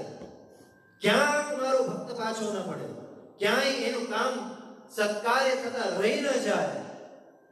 અરે ઇતિહાસ સાક્ષી છે, ઇતિહાસ ગ્રંથો મહાભારત અને રામાયણ ઇતિહાસ ગ્રંથ કહેવાય। ઇતિહાસ ગ્રંથો બહુ દૂરની વાત છે। આ રામાયણ અને મહાભારત તો આપણા કલયુગની અંદર તમે ભક્તોના દાખલા વાંચો, ભગવાન જય જય જય અને એમના કાર્યો પૂર્ણ કરેલાના દાખલા છે। એટલે ભગવાન ખાલી કાર્ય પૂરું કરતા નથી, ભક્તના એ કાર્યને સંપૂર્ણ કરવા માટે સતત લાગેલા છે, સતત પ્રયત્નરત છે। એટલા માટે ભક્ત કાર્ય એક નિરતઃ। ચલો બોલો બધા, ભક્ત કાર્ય એક નિરતઃ। નવીનભાઈ નો અવાજ મોટો ને એટલે એને માઇક ની જરૂર ન પડે। અત્યારે એનો એક બાજુ અવાજ આવે છે, તમારા બધાનો એક બાજુ એમ હાલે। ભક્ત કાર્ય એક નિરતઃ। તમે બરાબર જ છો, પણ આ લોકોને વધારવાનું છે, એમ તમારા લેવલ વધારો, આના સુધી પહોંચો એમ વાત કરે। ભક્ત કાર્ય એક નિરતઃ એવા છે ભગવાન પ્રભુ। પછી કહે છે દ્રોણ્યસ્ત્ર વિનિવારકઃ। દ્રોણી, દ્રોણી એટલે દ્રોણનો પુત્ર। કોણ ખબર છે? અશ્વત્થામા, ગુરુ દ્રોણનો પુત્ર અશ્વત્થામા। આ નામ હું પછી બોલાવીશ કેમ કે શબ્દ સમજાઈ જશે તો તમને બોલવામાં ઈઝી પડશે। દ્રોણી એનું અસ્ત્ર, એટલે એને જે અસ્ત્ર છોડ્યું હતું એની કથા આપણે સાંભળવાની છે, પણ દ્રોણીએ અસ્ત્ર છોડ્યું। ક્યારે છોડ્યું? તો કહે છે મહાભારત સુધી કહે છે કે તમારે આ કથા સાંભળવી પડશે। શું કામ સાંભળવી પડશે? કેમ કે કહે છે આ કથાઓથી જ, હવે પરીક્ષિત તો એમ કે ને કે મારે તો કૃષ્ણની કથા સાંભળવી છે, આ તો મહાભારત ક્યાં ચાલુ કરે? પણ કહે છે કૃષ્ણ કથોદયમ, આ કથાઓમાંથી જ કૃષ્ણની કથાઓનો પ્રાદુર્ભાવ થશે એટલા માટે કહું છું। અને શરૂઆતમાં જ કૃષ્ણના જન્મની કથા નથી, કૃષ્ણ ભગવાન સધામ ગમન કરે છે એની કથા છે। મહાભારતની કથા શરૂ કરી અને કહે છે કે મહાભારતનું યુદ્ધ પૂર્ણ થવા આવ્યું છે અને ભીમની ગદાથી દુર્યોધનની જંઘાટ તૂટી ગઈ છે. પણ અહીંયા અશ્વત્થામાએ એના દુર્યોધનને ફક્ત રાજી કરવા માટે પાંડવોના 5 પુત્રોને રાત્રે જઈ અને મારી નાખ્યા. કુમળી વય કોમળ પુત્રો એને રાત્રે જઈ બધાનું શિરસંધાન કરી નાખ્યું, બધાને મારી નાખ્યા છે. ફક્ત શું કામ? ફક્ત ને ફક્ત દુર્યોધન રાજી થાય મારી ઉપર એટલા માટે.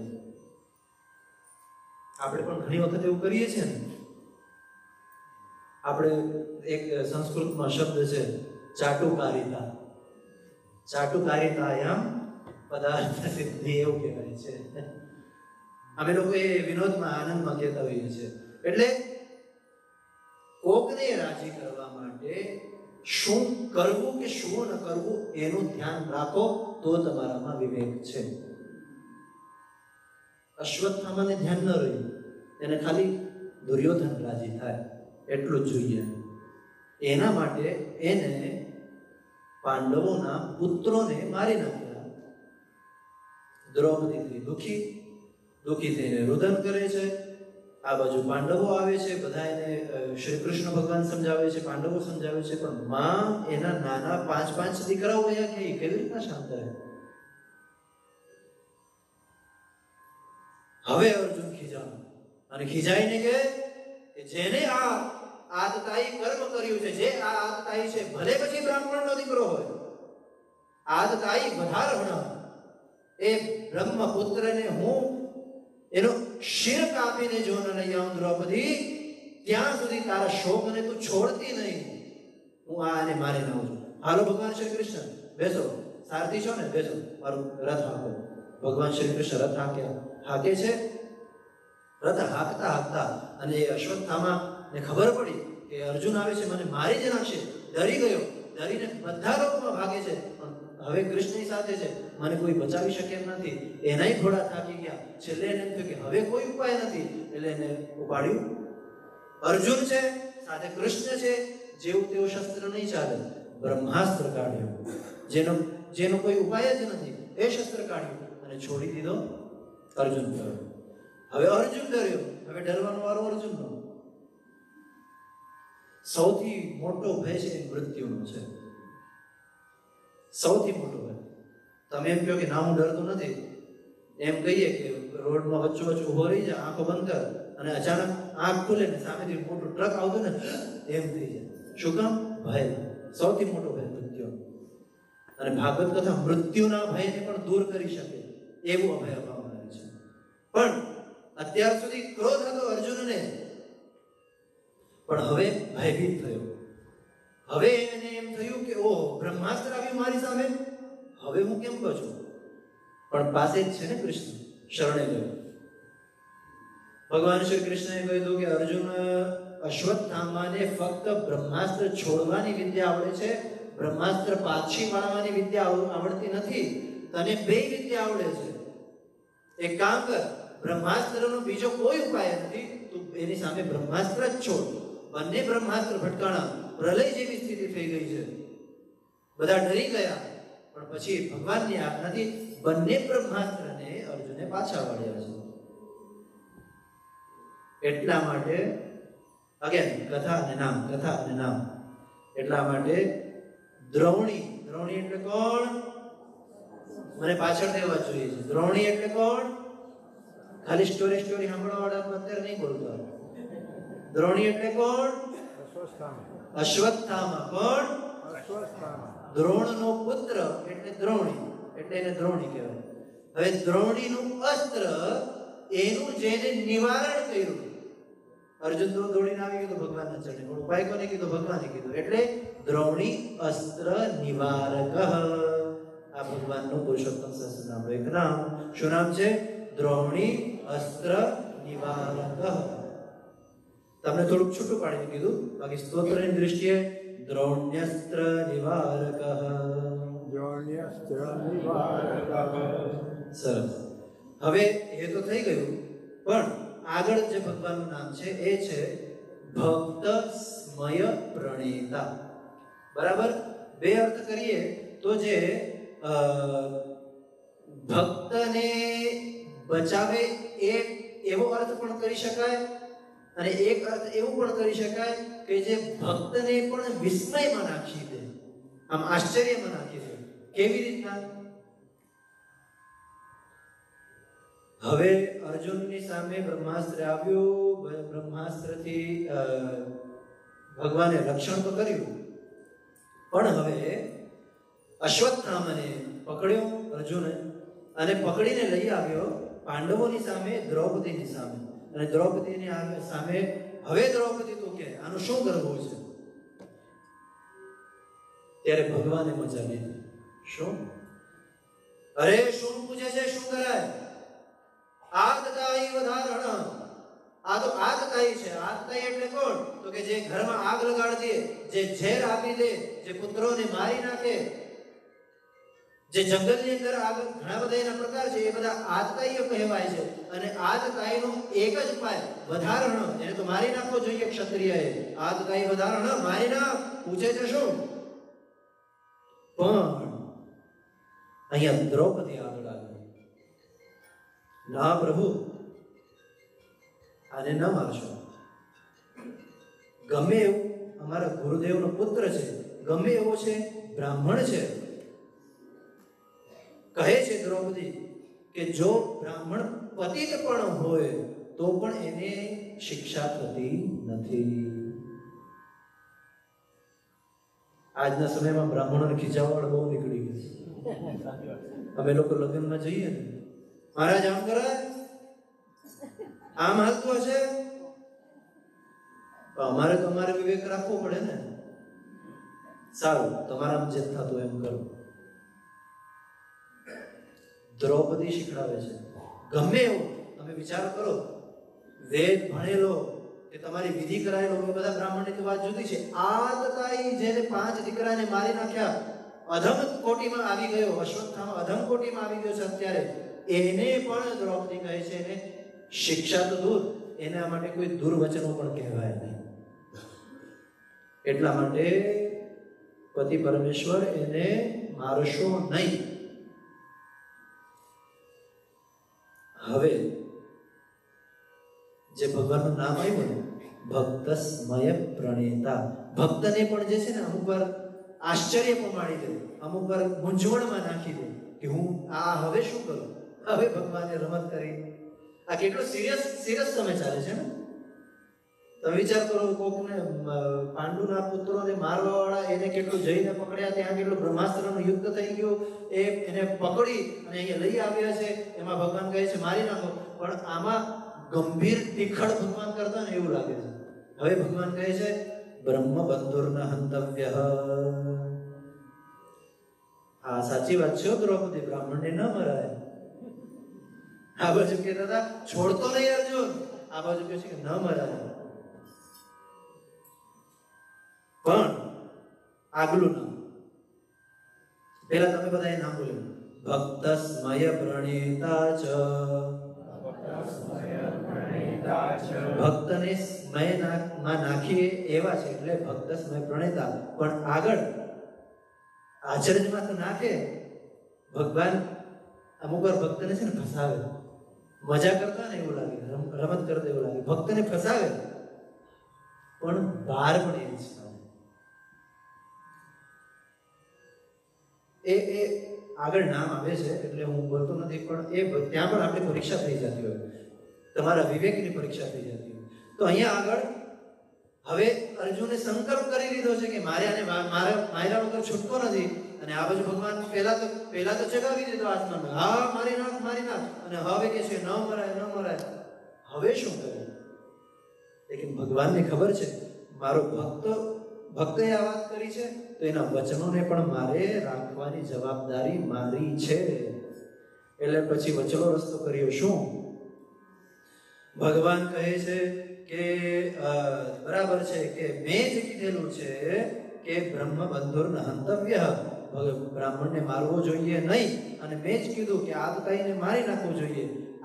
આતતાઈ છે પણ બ્રાહ્મણ છે, તો અર્જુનને ઈશારો, ભાગવતની દ્રષ્ટિએ ખાલી ઈશારો જ થયો છે, એમાં કીધું નથી, પણ અમુક જગ્યાએ સાંભળવા પણ મળે છે કે ભગવાને એમને કીધું. પણ અહીંયા ભગવાનની વાત અર્જુન સમજી ગયા છે. ભાગવતમાં એવું લખ્યું છે કે બ્રાહ્મણનું અપમાન કરવું એ બ્રાહ્મણને મારવા જેવું છે. એટલે અહીંયા જો બ્રાહ્મણ અપમાન ક્યાં કહે છે ને, એક જ મિનિટ, મને શ્લોક જો અહીંયા મળે ને હું તમને કહું. હા, તમે એ વાર્તા સાંભળી હશે, ચોટલી કાપી નાખી, બરાબર? પણ અહીંયા એમ કે છે ખાલી ચોટલી નહીં, આખું મુંડન કરી નાખ્યું. વપનમ દ્રવિણાદાનમ સ્થાન નિર્યાપણમ તથા. તમે બ્રાહ્મણને ન કહેવાના વેણ કહો તે દ્રવિણાદાનમ, એનું જે ધન હોય એને તમે લઈ લો, તે સ્થાન નિર્યાપણમ તથા, કોઈ જગ્યાએ હોય અને એક જ વસ્તુ તમે કહી દો કે નીકળી જા, આટલું જ કોને, તમે બ્રાહ્મણની હત્યા કર્યા સમજો છે. એષ હિ બ્રહ્મબંધૂનાં વધોનાન્યસ્ત્યૈહિકઃ. બ્રાહ્મણનો વધ કરવો હોય તો બીજું કશું કરવાની જરૂર નથી, તલવારે કાઢવાની જરૂર નથી, આટલું બધું બોલી નાખો, પતી ગયું, બ્રહ્મની હત્યા થઈ ગઈ. પણ અહીંયા આગળ હવે જેવું અર્જુનને ઈશારો સમજ પડી અને ખ્યાલ આવી ગયો, ત્યારે અર્જુને શું કર્યું?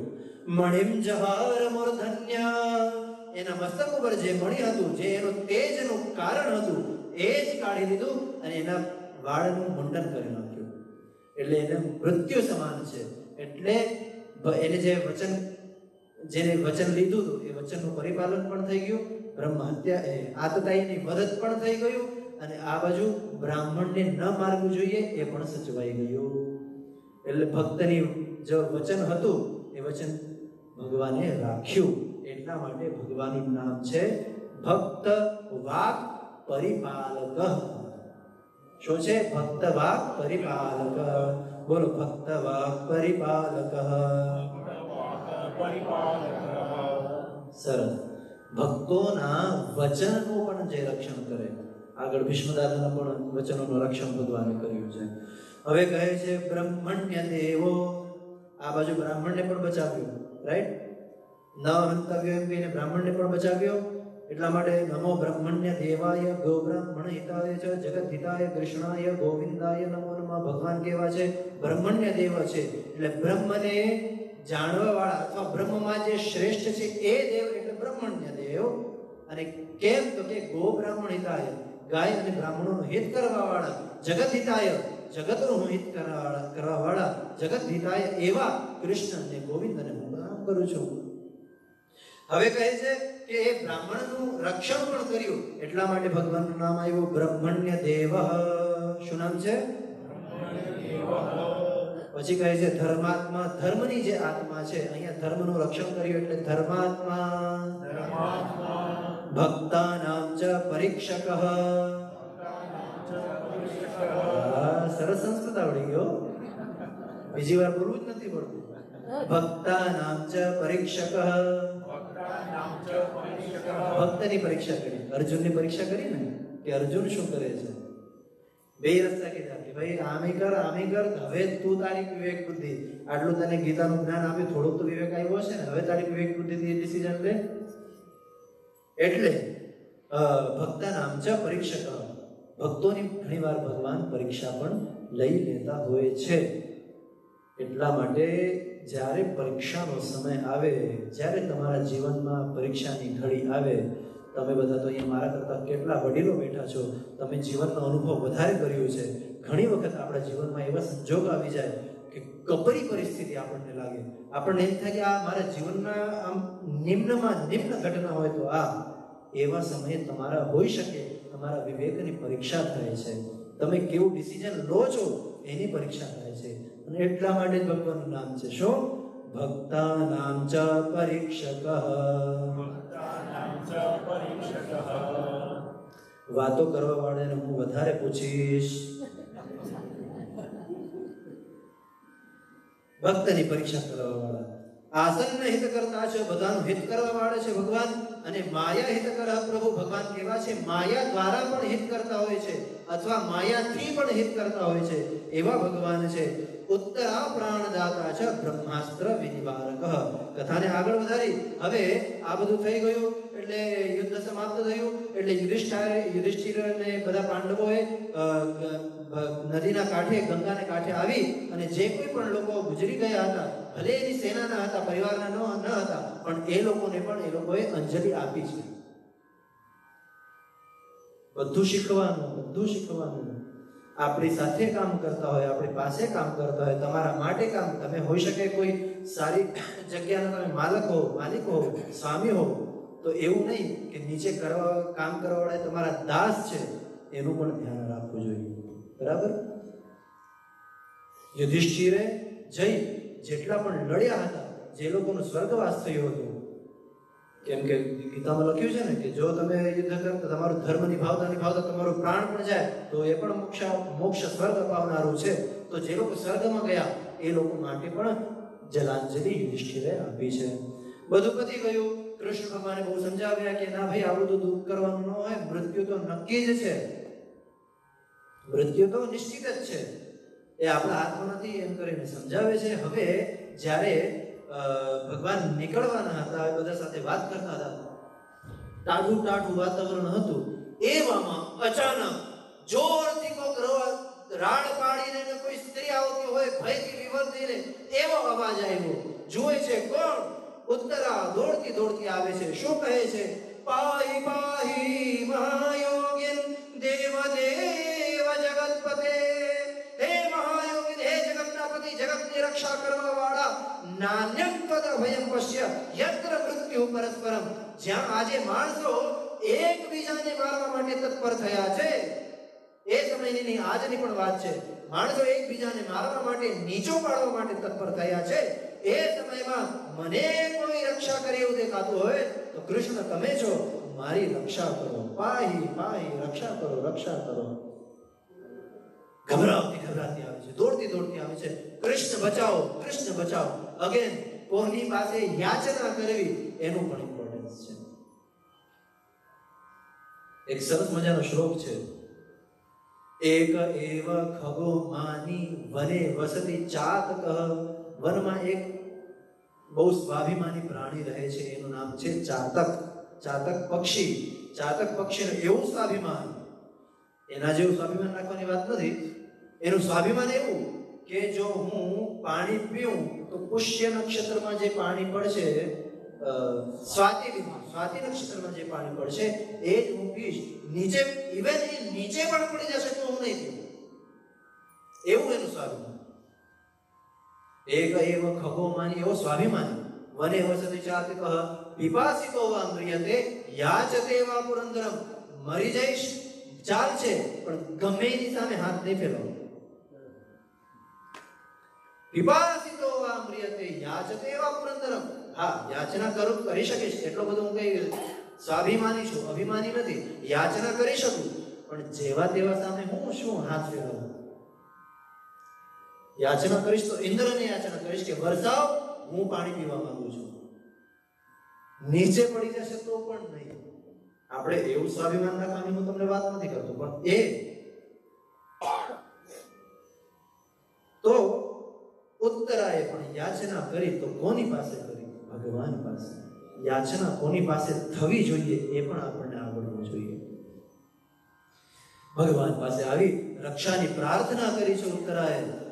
અને અંતે તો એટલું કહી દીધું કે મારી રક્ષા ન થાય તો કંઈ નહીં, આ ગર્ભમાં જે શિશુ છે એને પણ બચાવી લેશો તો પણ ચાલશે, પણ કોનાથી બચાવવું તને? તો કહે છે પેલા અશ્વત્થામા ખીજાણું છે, ફરી પાછું એને બ્રહ્માસ્ત્ર છોડ્યું છે. બ્રહ્માસ્ત્ર છોડ્યું. પાંચેય પાંડવોની સામે એક શસ્ત્ર છોડ્યા છે. પાંડવો પણ ડરી ગયા, ઉત્તરા પણ ડરી ગઈ. પણ ભગવાન ભક્તને બચાવવા વાળા છે. આ બધા ભક્તો છે. ભગવાને પોતાના તેજથી એ બ્રહ્માસ્ત્રના તેજને ઠંડો કરી દીધો. આમ બ્રહ્માસ્ત્રનો કોઈ ઉપાય જ નથી, પણ ભાગવતની ભાષામાં કે ભગવાને પોતાના તેજથી એ બ્રહ્માસ્ત્રના તેજને શાંત કરી દીધો છે. ઉત્તરાની રક્ષા કરી છે, ઉત્તરાના પ્રાણને બચાવ્યા છે. એટલા માટે પુરુષોત્તમ સહસ્રનામનું આગલું નામ ઉત્તરા પ્રાણદાતા ચ. ખબર પડી શું નામ છે ઉત્તરા પ્રાણદાતા? ઉત્તરા પ્રાણદાતા ચ. બીજું નામ કેનાથી રક્ષા કરી?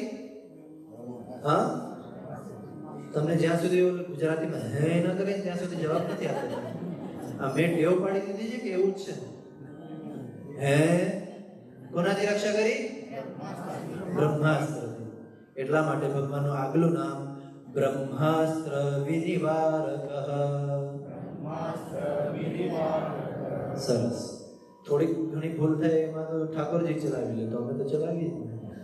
બ્રહ્માસ્ત્ર વિનિવારક સર્વત્ર સર્વતઃ પાંડવપતિ પરીક્ષિત શુદ્ધિ કારણમ.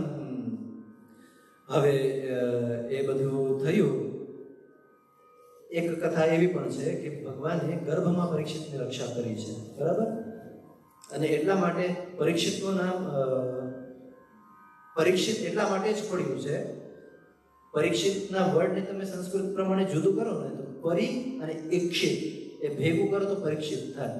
એનો મતલબ શું? તો જે ચારે પરી એટલે પર્યાવરણ. પર્યાવરણ એટલે શું? ચારે બાજુનું જે વાતાવરણ છે એને પર્યાવરણ કહેવાય. પરી એટલે ચારે બાજુ. પરીક્ષિતે જેવો જન્મ થયો ને એટલે ચારે બાજુ જોતો હતો, બધાને જોતો હતો, ટગર ટગર જોતો હતો. પણ એ શું જોતો હતો કે ગર્ભમાં મને જે બચાવવા માટે આવ્યું હતું એ આમાં કોણ છે, આમાં કોણ છે, એ હું એ જોતો હતો. એટલા માટે એનું નામ પડી ગયું પરીક્ષિત. લે, આ તો જન્મતાની સાથે ચારે બાજુ જોવે છે, પરીક્ષિત એટલે પરીક્ષિત. પણ કથા એવી છે કે ભગવાન ગર્ભમાં જઈ, આમાંય બે મત છે અને ભાગવતમાં જ બે મત છે. એક જગ્યાએ એવું છે કે પોતાના ચક્રથી એ બ્રહ્માસ્ત્રનો જે તેજ હતો ને એ તેજને ભગવાને પોતાના ચક્રથી શોષી લીધો. બીજી જગ્યાએ એમ લખ્યું કે પોતાની ગદાથી રક્ષા કરી. પ્રશ્ન થયો, એક જ પુરાણમાં બબ્બે વાત, જુદી જુદી પાછી? બે પુરાણ હોય તો સમજી શકાય, કેમ કે કથાઓ જુદી જુદી હોય છે. એનું પણ રીઝન છે, એ કલ્પભેદ છે, એ વાતમાં આપણે નથી પડવું. પણ એક જ પુરાણમાં બબ્બે વાત એ કેવી રીતના ચાલે? તો એનું નિવારણ મહાપુરુષો કરે છે. એટલા માટે મહાપુરુષો પાસે જવું પડે, એટલા માટે એમનું જે બોલેલું છે સાંભળવું પડે, એટલા માટે એમનું કીધેલું છે વાંચવું પડે. શું કામ? આ બધા સંશયનું નિવારણ કરે છે. નકર આપણે તો આપણું જીવ એવું છે, આ પુરાણો આ વાત છે, આડેવડું લખાતું હોય ને આડેવડું મહારાજો બોલતા પતી ગયું, વાત લાવ દક્ષિણા એટલા માટે આ બધું છે. ના ભાઈ ના. ગદા અને ચક્ર એ શું કામ? તો મહાપુરુષો સમજાવે છે કે ગધાથી જ રક્ષણ કર્યું હતું, પણ પરીક્ષિતને ચક્ર એટલા માટે લાગ્યો કેમ કે બ્રહ્માસ્ત્રનું તેજ, ભગવાનની ચિંતા થઈ, બ્રહ્માસ્ત્રનું તેજ છે, ગર્ભને નુકસાન ન થવું જોઈએ. એ ગદાને એટલી ઝડપથી ફેરવી છે કે ગદા પણ ચક્ર જેવી લાગી છે. એટલા માટે ચક્ર. એટલા માટે પરીક્ષિતને એમ થાય છે કે ચક્રથી મારું રક્ષણ થયું છે. ખોટું નથી કશું. દ્રષ્ટિ જોઈએ, સમજવાની. તો પરીક્ષિત શુદ્ધિ કારણમ, ભગવાનનું નામ પરીક્ષિત શુદ્ધિ કારણમ. પરીક્ષિતની જે રક્ષા કરી અથવા શુદ્ધિ કરી, એ તેજથી જેને બચાવ્યા એ છે ભગવાન. પરીક્ષિત શુદ્ધિ કારણમ. બોલો. હા, ક્યાં વાત. એપ્રિશિએટ ભાઈ. સરસ. તો પરીક્ષિતની શુદ્ધિનું કારણ ગૂઢ આત્મા, જે ગૂઢ આત્મા છે જેને સમજી ન શકાય. બરાબર? અગેન આ બધી આપણે વાત કરી તો ક્યાંક આપણને એમ થાય કે સમજી ન શકાય. એટલા માટે ભગવાનનું નામ ગૂઢ આત્મા. શું નામ છે? ગૂઢ આત્મા. પછી આગળ કહે છે સર્વ વેદેષુ ભક્તૈક હૃદયમ ગમઃ. થોડુંક અઘરું છે પણ છૂટું પાડીએ. સર્વ વેદેષુ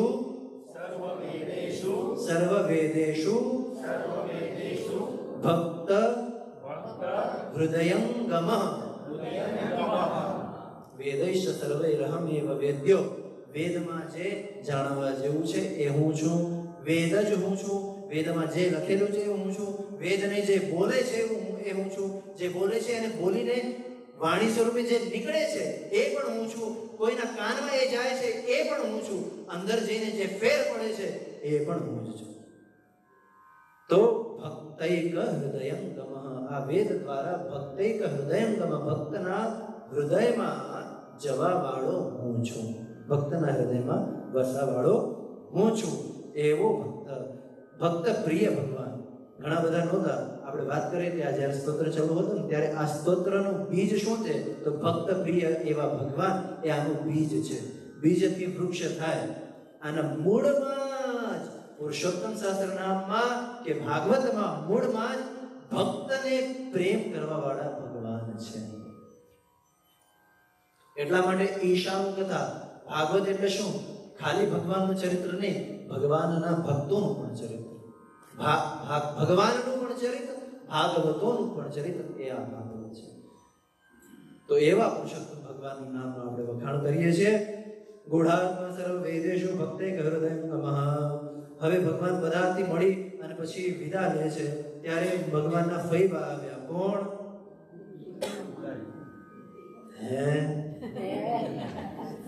કુંતીમાં. કુંતીમાં આવ્યા. કુંતીમાં આવીને કહે છે કે ક્યાં કૃષ્ણ, ક્યાં ચાલ્યા, ક્યાં ભાગ્યા? તો ફઈબા બસ હવે બહુ થયું, આ યુદ્ધ થઈ ગયું, બધું થઈ ગયું, કામ પતી ગયા, હવે હું જાઉં. ના ના ના ના, તું જતો નહીં ભાઈ. હાથ જોડીને ભગવાનની સ્તુતિ કરી છે. નમસ્યે પુરુષં ત્વાદ્યમ ઈશ્વરઃ પ્રકૃતે પરમ અલક્ષ્યમ સર્વભૂતાનાં અંતર બહિરવસ્થિતમ. અંતર અને બહાર રહેલા પરમાત્માની સ્તુતિ કરી. ફઈબા એના ભાણાની સ્તુતિ કરે છે. હવે કાનુડો નથી, હવે કૃષ્ણ ભગવાન છે. સ્તુતિ કરી અને માગે છે. શું માગે છે? વિપદઃ સંતુ ન શાશ્વત તત્ર તત્ર જગદ્ગુરો. કૃપા કરી અને મને વિપત્તિ આપો. તમે બધા કથા સાંભળવા વાળો છો. વિપત્તિ બોલ્યાની સાથે ઘણા બધાના ડાચા હલ્યા, એટલે તમે સાંભળેલું છે, એટલે વિસ્તાર નથી કરવો. પણ વિપત્તિ એટલા માટે માગી કેમ કે પોતે જ કહે છે ભવતો દર્શનમ યત્સ્યાત અપુનર્ભવ દર્શનમ. જ્યારે જ્યારે વિપત્તિ આવે છે ને ત્યારે ત્યારે પ્રભુ તમે આવો છો. એટલે મારે વિપત્તિ એટલે જોઈએ છે કેમ કે તમે આવો છો. એટલે વિપત્તિ નથી જોતી, અંતે તમે જોઈએ છે. એટલે અમને છોડીને ન જાઓ. એટલા માટે ભગવાનનું નામ આવ્યું. ભગવાનનું નામ છે કુંતી સ્તુત્ય. કુંતી દ્વારા જે સ્તુત થયેલા છે, જેમની સ્તુતિ કરવામાં આવેલી છે એ કુંતી સ્તુત્ય. સ્તુતિ તો થઈ, પણ ઓહો મારી ફઈબા, હા ફઈ, હા તને તો સારું આવડે છે સ્તુતિ કરતા. રાજી થયા ભગવાન. રાજી થયા એટલે ભગવાનનું નામ આવ્યું પ્રસન્નાત્મા. પછી પરમાદ્ભુત કાર્યકૃત. ભગવાન કેવા છે? અદ્ભુત કાર્ય કરવા વાળા છે. અદ્ભુત કાર્ય કરવા વાળા કેવી રીતના? તો હવે આગળ કથા કરતા કહે છે કે હવે યુધિષ્ઠિરને તો ભલે યુદ્ધ થયું, એનું સામ્રાજ્ય મળી ગયું, આ તે બધું થયું, પણ મનમાં ક્યાંક થોડીક ખિન્નતા છે. એટલે હવે યુધિષ્ઠિરના મનમાં વૈરાગ્ય આવ્યો. વૈરાગ્ય આવ્યો એટલે નીકળી ગયા કુરુક્ષેત્રમાં. કુરુક્ષેત્રમાં શું કામ ગયા? તો કહે છે ત્યાં આગળ કોઈની પાસે કશું શીખવાનું છે. શીખીએ કોની પાસે? જેને આવડતું હોય એની પાસે શીખાય, ગમે પાસેથી ન શીખાય. યુધિષ્ઠિર હવે શીખવા માંગે છે. શું શીખવા માંગે છે? ધર્મ શીખવા માંગે છે. અગેન વિપરીત વાત થઈ. યુધિષ્ઠિરનું વિષય નામ છે ધર્મરાજ યુધિષ્ઠિર. શું છે? ધર્મનો જે રાજા છે, પણ એ પણ ધર્મ શીખવા ગયો મહાપુરુષ પાસે. કેમ? કેમ કે ધર્મ ક્યાં છે? તો ધર્મ મહાપુરુષોના આચરણમાં છે. ધર્મરાજને પણ જો ધર્મ વિષયક પ્રશ્ન હોય તો એ મહાપુરુષો પાસે જાય. કેમ? કેમ કે મહાપુરુષો આચરણ કરીને તમને શીખડાવે છે. આચરણ કરીને તમને શીખડાવે છે. તમને બધા તમારા જીવનમાં કોઈ મહાપુરુષ આવે તો તમને અનુભવ હશે. એ કરીને કહે, એમ કહે નહીં કે આમ કર. એ કરે એટલે આપણને એમ પ્રેરણા થાય કે આપણે પણ કરીએ. શરશૈયામાં પોતાના મૃત્યુનો યોગ્ય સમયની વાટ જોવે છે કોણ? પિતામહ ભીષ્મ. શરશૈયામાં બાણની પથારી ઉપર સૂતેલા છે. કેટલા રાજાઓ, કેટલા ઋષિ મુનિ એમના દર્શન માટે ત્યાં આવ્યા છે. કૃષ્ણ ભગવાન પણ ત્યાં સામાન્ય માણસની જેમ બેઠા છે, પણ આમ આમ આમ ભીષ્મ દાદા છે ને વાતો કરતા જાય, પછી ત્રાસી આંખેથી છે ને આમ જોઈ લે, હા ત્યાં બેઠો છે ને મારું ધ્યાન છે બરાબર, વાતો કરતા જાય જોતા જાય, વાતો કરતા જાય જોતા જાય. સંસાર ગમે ત્યાં ચાલતો હોય, એક નજર ત્યાં જરૂરી છે. જોતા જાય છે શ્રી કૃષ્ણને. પણ યુધિષ્ઠિરજી આવ્યા, પ્રણામ કર્યું, પ્રણામ કરીને અને કહે છે કે મને ધર્મ વિશે વાત કરો. અહીંયા કયા કયા ધર્મોની વાત કરી છે આપણે સાંભળી અને શીખવા જેવું છે. કયા કયા ધર્મોની વાત કરી? તો કે હિન્દુ ધર્મની વાત કરી, મુસલમાનના ધર્મની વાત કરી, ઈસાઈના ધર્મની વાત કરી, શીખના ધર્મની વાત કરી. એવું છે? ના ના ના, આને ધર્મ કહેવાતું જ નથી હકીકતે. ધર્મ શું? એક શબ્દમાં જ કેવું હોય મારે તો તમારું કર્તવ્ય એ તમારું ધર્મ. જ્યારે તમે કોઈ સ્ત્રી માતા છે, એક જ સ્ત્રી, રોલ જુદા જુદા છે.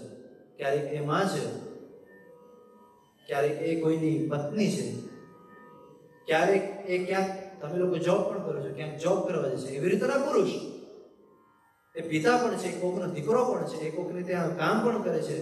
જ્યારે કામ કરે છે ત્યારે એનું શું કર્તવ્ય છે, શું કરવું જોઈએ, એ જ એને કરવું જોઈએ. જ્યારે કોઈનો પિતા છે ત્યારે એને બીજું બધું ભૂલીને અને એઝ એ પિતા, એઝ એ ફાધર એને શું કરવું જોઈએ એનો પિતા ધર્મ છે. જ્યારે કોઈનો પુત્ર છે ત્યારે પુત્ર તરીકે એના માતા પિતા માટે એને શું કરવું જોઈએ એનો પુત્ર ધર્મ છે. એક જ માણસના ઘણા બધા ધર્મ હોય છે, કેમ કે એના ઘણા બધા કર્તવ્યો છે. તો જે તમારું કર્તવ્ય, જે જગ્યા ઉપર જે તમારું કર્તવ્ય એ તમારું ધર્મ. પણ ચાલો એમાં વધારે વાત ન કરતા, અહીંયા ભીષ્મ દાદાએ યુધિષ્ઠિરને ધર્મરાજને જે ધર્મ શીખવ્યા છે એ કયા કયા છે? કહે છે વૈરા કેરા ઉપાદિભ્યમ આમનાતો ભય લક્ષણાન દાન ધર્માન રાજ ધર્માન મોક્ષ ધર્માન વિભાગશ સ્ત્રી ધર્માન ભગવત ધર્માન સમાસ વ્યાસ યોગત. દાનનો ધર્મ શીખવ્યો છે, રાજાનો ધર્મ શીખવ્યો છે, મોક્ષનો ધર્મ શીખવ્યો છે, સ્ત્રીઓનો ધર્મ શીખવ્યો છે, ભગવત ધર્મ શીખવ્યો છે. કયા કયા કયા કયા રોગમાં કોને કોને શું કરવું જોઈએ એ બધું. અને પછી સમાસ વ્યાસ યોગત, ક્યાંક ક્યાંક સમાસ કર્યું, ટૂંકું કર્યું, ક્યાંક ક્યાંક લાંબુ કર્યું. આપણે પણ એવું જ કરવું પડે. ક્યારેક ક્યારેક હા આ નામ આમ છે, આ નામ આમ છે, ક્યારેક ક્યારેક એની કથા કહેવાની. સમાસ વ્યાસ બધે જરૂરી છે. એવી રીતના શીખડાવ્યું ભીષ્મ દાદાએ. પણ હવે અને એટલા માટે ભગવાનનું નામ શું છે? તો કહે છે પરમાદ્ભુત કાર્યકૃત. અહીંયા ભગવાન વિચિત્ર વિચિત્ર અદ્ભુત અદ્ભુત લીલાઓ કરે છે, પણ છેલ્લે હવે બસ હવે સમય આવી ગયો. શેનો મહારાજ? હા અમારો પણ આવી ગયો છે. હવે આને થોડોક 10 મિનિટથી વધારે લઈશ ને એટલે પછી ચિઠ્ઠી આવી જશે. મહારાજ આનંદના ગરબા પણ કરવાના છે, મહાપ્રસાદ પણ લેવાનું છે. ભીષ્મ દાદા કે હવે મારો પણ સમય આવી ગયો. કેમ કે ભીષ્મ દાદા ઈચ્છા મૃત્યુનો વરદાન છે. એને જ્યારે ઈચ્છા થાય ત્યારે એ શરીર છોડે, નગર નહીં. પણ ભીષ્મ દાદાએ વાટ જોઈ અને યોગીઓ પણ જે સમયમાં પોતાના જવાનો સમય શોધતા હોય એ ઉત્તરાયણનો કાળ આવ્યો અને જેવો એ સમય આવ્યો, પવિત્ર સમય આવ્યો એટલે ખબર પડી હવે મારે જવાનો ટાઈમ થઈ ગયું. એટલા માટે હવે જે ત્રાસી આંખ જતી હતી ને આમ કરીને આમ જતા હતા, હવે સીધી દ્રષ્ટિ ગઈ. અરે પિતાંબર ધારી આવો દ્વારકાધીશ. અને સરસ મજાની ભીષ્મ દાદાએ સ્તુતિ કરી છે. ઇતિ મતિ રૂપ કલ્પિતા વિતૃષ્ણ ભગવતી સત્વત પુંગવે વિભુની સ્વસુખમુપગતે ક્વચિદ વિહર્તુમ પ્રકૃતિમુપેયુષી યદ્ભવ પ્રવાહ. આખી સ્તુતિ એવી છે ને, સ્તુતિ ફક્ત સ્તુતિ સાંભળવી હોય ને તોય 3 કલાક સાંભળો, ફક્ત સ્તુતિ. પણ ખેર ભીષ્મ દાદાએ ખૂબ સરસ મજાની સ્તુતિ કરી છે. અને સ્તુતિ કરી એટલે એમાં એમનું જે જીવ હતું એ શ્રી કૃષ્ણ પરમાત્મામાં સમાઈ ગયું અને ભીષ્મ દાદાને મુક્તિની પ્રાપ્તિ થઈ છે. એટલે ભગવાને ભીષ્મ દાદાને મોક્ષ અપાવ્યો. એટલા માટે પુરુષોત્તમ સહસ્ર નામનું નેક્સ્ટ નામ છે એ ભીષ્મ મુક્તિ પ્રદહ. हाँ बढ़िया अच्छा. भीष्म मुक्ति प्रदः स्वामी भक्त मोह निवारक. ભગવાન કહે છે કે ભક્તોના મોહને એ દૂર કરવા વાળા છે. પછી કહે છે કે સર્વાવસ્થાનું સાંસેવ્ય, બધી જ અવસ્થાઓમાં સેવા કરી શકાય એવા છે. કોઈ પણ સ્થિતિમાં હોય, जिस देश में जिस हाल में जिस वेश में रहो, राधा रमण राधा रमण राधा रमण कहो. તો કોઈ પણ સ્થિતિમાં સેવી શકાય એવા છે. એટલા માટે ભગવાનનું નામ છે સર્વ અવસ્થાસુ સંસેવ્ય. સમ સુખ હિતમ પ્રદઃ. સુખમાં હિત, સુખનો સમય અથવા તમારું હિત કરવા વાળા છે એવા ભગવાન છે. સુખ હિત પ્રદઃ. કૃતકૃત્ય સર્વ સાક્ષી. આપણને ભક્તને કૃતકૃત્ય કરવા વાળા છે. સર્વના સાક્ષી છે, બધા જના સાક્ષી છે. આત્મા સ્વરૂપે બધાના સાક્ષી છે. એની સરસ મજાની કથા પંચમ સ્કંદમાં આપણે સાંભળજો. ભક્તિ શ્રી રતિ વર્ધન. જે ભગવાન ભક્તિને અને શ્રીને, શ્રી કહેતા સૌભાગ્ય, શ્રી કહેતા શ્રદ્ધા, શ્રી કહેતા સંપત્તિ, એ બધું વધારનારા છે. એટલે ભક્તિ શ્રી રતિ વર્ધન. સર્વ સૌભાગ્ય નિલય, બધા પ્રકારના સૌભાગ્યને દેવાવાળા પરમ આશ્ચર્ય રૂપ. એના જેવું આશ્ચર્ય કંઈ નથી એવા ભગવાન છે. પછી અનન્ય પુરુષ સ્વામી દ્વારકા ભાગ્ય ભાજનમ. દ્વારકામાં રહેવા વાળા, દ્વારકાના રહેવાસી. કેમ? કેમ કે હવે ભગવાન છે બધું છોડીને અને દ્વારકામાં ગયા છે. દ્વારકામાં ગયા એટલે દ્વારકાવાસીઓએ સત્કાર કર્યો છે દ્વારકાધીશને. બોલો શ્રી દ્વારકાધીશ કી જય. દ્વારકાધીશનું સ્વાગત કર્યું અને નજર માત્રથી બધાનો થાક ઉતારી દીધો. એટલે દ્વારકા ભાગ્ય ભાજન. દ્વારકામાં જે વાળા છે એના ભાગ્યનું ભાજન કરવા વાળા છે ભગવાન. બીજ સંસ્કાર કરતા જ બીજ સંસ્કાર કરવા વાળા એવા ભગવાન. પરીક્ષિતના જ્ઞાનના પોષક. કેવી રીતના? હવે કથા આગળ વધારતા કહે છે પરીક્ષિત રાજાનો જન્મ થઈ ગયો, પરીક્ષિત રાજાનો રાજ્યાભિષેક થયું, એ રાજ્ય કરવા લાગ્યા છે. એવે સમયે એક શિકાર કરવા જાય છે. ત્યારે પરીક્ષિત રાજા શિકાર કરવા ગયા ત્યારે એક સરસ મજાનું રૂપક આપવામાં આવ્યું છે. એક ગાય અને એક બળદનો સંવાદ છે.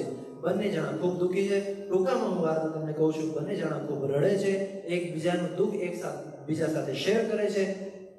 ત્યાં એક શુદ્ર જે રાજાનો વેશ ધારણ કરેલો છે, રાજા નથી પણ રાજાનો વેશ ધારણ કરેલો છે, એ એક ગાયને અને બળદને બંનેને ખૂબ મારે છે. આ બધું જોઈએ છે રાજા પરીક્ષિત. પરીક્ષિત રાજાને એમ થયું કે મારા રાજ્યમાં ગાય અને વૃષભ, એને કોઈ પીડા આપતું હોય તો કેમ ચાલે? પણ એ બંનેને વાત કરતા જોયા ને એટલે પરીક્ષિત રાજાએ પૂછ્યું કે આ કોણ છે? આ ગાય એટલે કોણ? તો કે પૃથ્વી. પૃથ્વીને જ્યારે જ્યારે દુઃખ પડે છે, રામ અવતારમાં પણ તમે જોજો, એટલે ગાયનું રૂપ ધરી ગૌહુ અશ્રુ મુખીમ ભૂત્વા, જ્યારે ભગવાન શ્રી કૃષ્ણનો જન્મ થાય છે ત્યારે આંખોમાં આંસુ લઈને ભગવાન પાસે ગાયનું રૂપ લઈને ગઈ છે. પૃથ્વી જ્યારે જ્યારે રૂપ ધારણ કરે છે ત્યારે ત્યારે ગાયનું રૂપ ધારણ કરે છે. આ તો ગાય એટલે પૃથ્વી. બીજી બાજુ છે વૃષભ, બળદ. એ કોણ? તો એ કે ધર્મ છે. બરાબર? એની વાર્તા અત્યારે નથી કરવી, આપણે શાંતિથી નેક્સ્ટ સત્રમાં સાંભળજો. પણ ધર્મ અને પૃથ્વી બંને દુઃખી છે. કેમ દુઃખી છે? કેમ કે કલિયુગ આવી ગયો છે. કલિયુગ આવ્યો તો શું? પાપો વધ્યા. અને પરીક્ષિતે જોયું તો એક તો પેલો મારે છે અને પાછું બળદ ને કષ્ટ તો પડે છે. એ બળદ એક જ પગ ઉપર ચાલે છે, એના 3 પગ કપાઈ ગયા છે. આ બધું રૂપક છે, સમજવાનું છે. અહીંયા પણ કોકે પૂછ્યું કે આમાં મારે અહીંયા જે વૃષભ છે એનો એક જ પગ કેમ ઊંચો છે? બરાબર? બળદ એટલે ધર્મ. ધર્મ એ વૃષભનું સ્વરૂપ છે. એટલે તમારે શિવ સુધી પહોંચવું હોય ને તો ધર્મથી પસાર થઈને જવાનું હોય, એનું સમજવાનું છે. ઘણું બધું છે, પણ એ બળદ એટલે ધર્મ. ધર્મ અને પૃથ્વી બંને રડે છે. પૃથ્વી કહે છે મારી પર ભાર વધી ગયું. કેમ? ભારતની જનસંખ્યા વધી ગઈ એટલે, ચાઇનાની જનસંખ્યા વધી ગઈ એટલે, ના ભાઈ ના, જનસંખ્યાથી કોઈ ફેર પડતો નથી, પણ પાપ વધ્યું છે.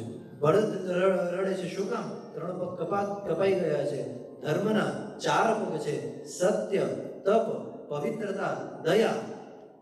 કહે છે કેમ તારા 3 પગ કપાઈ ગયા છે? કેમ એક જ પગ છે? કહે છે કલયુગની અંદર મારા 3 પગ કપાઈ ગયા. કયા પગ ધર્મના કપાઈ ગયા છે? તો કહે છે તપ કપાઈ ગયું. આપણને બધાને તપ કરવાનું કહીએ, મેળ પડતો નથી ભાઈ. એક માળા કરવાનું પણ કહીએ તોય આપણે ટાઈમ ગોઠવવું પડે છે. હા, ઘણા અમારી સાથે કોઈ વાતચીત હતી કે ભાઈ તો પછી એક કામ કર, ઓમ નમઃ શિવાયની માળા કરજે ઘરે બેસીને. પછી થોડાક દિવસ પછી માળા ચાલુ કરી, મારે થોડીક અનુકૂળતા ટાઈમ સેટ કરું છું. એક માળાની વાત છે, નકર ખરેખર તો ભગવાનનું ભજન કેટલું થવું જોઈએ એક જગ્યા ઉપર બેસીને? તો કહે છે 3 કલાક તમારે બેસવું જ જોઈએ એક દિવસમાં. એટલું તો થવું જ જોઈએ. એની તો વાત છોડો, આપણાથી એક માળા ઓમ નમઃ શિવાયની માળા કરતા બહુ વાત નથી થતી, નાનકડો મંત્ર છે પણ નથી થતું. એટલે કહેવાનો મતલબ, હમણાં તમને બેસાડીને રાખીએ 5-6 કલાક પૂજામાં, તો તમે કહેશો મહારાજ બસ હો, બહુ ઘણી વખત કહો જ છો મહારાજ થોડુંક જલ્દી થઈ જશે, વહેલું પતી જશે. તપ નથી માણસો, ધર્મનો એક પગ કપાવી. બીજું, પવિત્રતા. આપણા જીવનમાં ક્યાંય પવિત્રતા નથી. આપણે કોકનું એઠું પણ ખાઈ લઈએ છીએ. એઠાની પરિભાષા જ બદલી ગઈ છે કે જે મોઢામાં અડે એ જ એઠું. અમારા ગુરુજીઓ તો, અમે બધા અહીંયા પાઠશાળાથી ભણેલા છે, ગુરુજીઓ મોઢામાં આંગળી ગઈ હોય ને, ફાટ દઈને રાખો મારે. પેલા પુરાણનો અભ્યાસ કરે છે, વેદનો અભ્યાસ કરે, શાસ્ત્રોનો અભ્યાસ કરે, આંગળી કેમ એઠી કરી? જા ધોઈને. નાની નાની વાતો છે, ઘણી બધી વાતો છે, પણ ઇન શોર્ટ આપણામાં પવિત્રતા રહી નથી. આપણને પવિત્રતા રાખવી જ નથી. અને ઘણા બધા નિયમો તમને કહીએ તો તમને કે ના આ બધું તો કઈ મગજમાં ઉતરતું નથી. હવે આપણે મગજવાળા પ્રાણી વધારે થઈ ગયા ને, મગજમાં ઉતરતું નથી એટલે નહીં કરીએ. ધર્મનો બીજો પગ કપાઈ ગયો, કયો? પવિત્રતા. ધર્મનો ત્રીજો પગ કપાઈ ગયો, કયો? દયા. ક્યાં છે આપણામાં દયા? બિલકુલ દયા નથી. અને જો દયા હોય તો આપણે બીજા માણસને હેરાન જ ન કરીએ. અરે હેરાન કરવાનો વિચાર સુદ્ધા ન કરીએ, પણ હૃદયમાં દયા નથી. નવીનભાઈ પેલું ભજન તમે કહો છો, જેના હૃદયમાં દયાનું સ્થાન નથી, એવું કશું છે?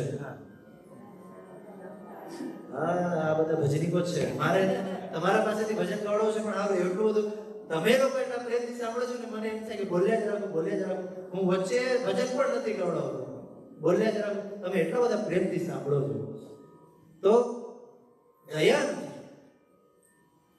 કલયુગની અંદર ધર્મને તમે સેવી શકો તો એનું એક જ પગ છે જે આપણે સેવી શકીએ છીએ, એ છે સત્ય. પણ એ પણ હવે ધીમે ધીમે કલયુગ ગ્રસ્તો જાય છે ને એવું લાગે છે. સત્ય બોલવું નથી.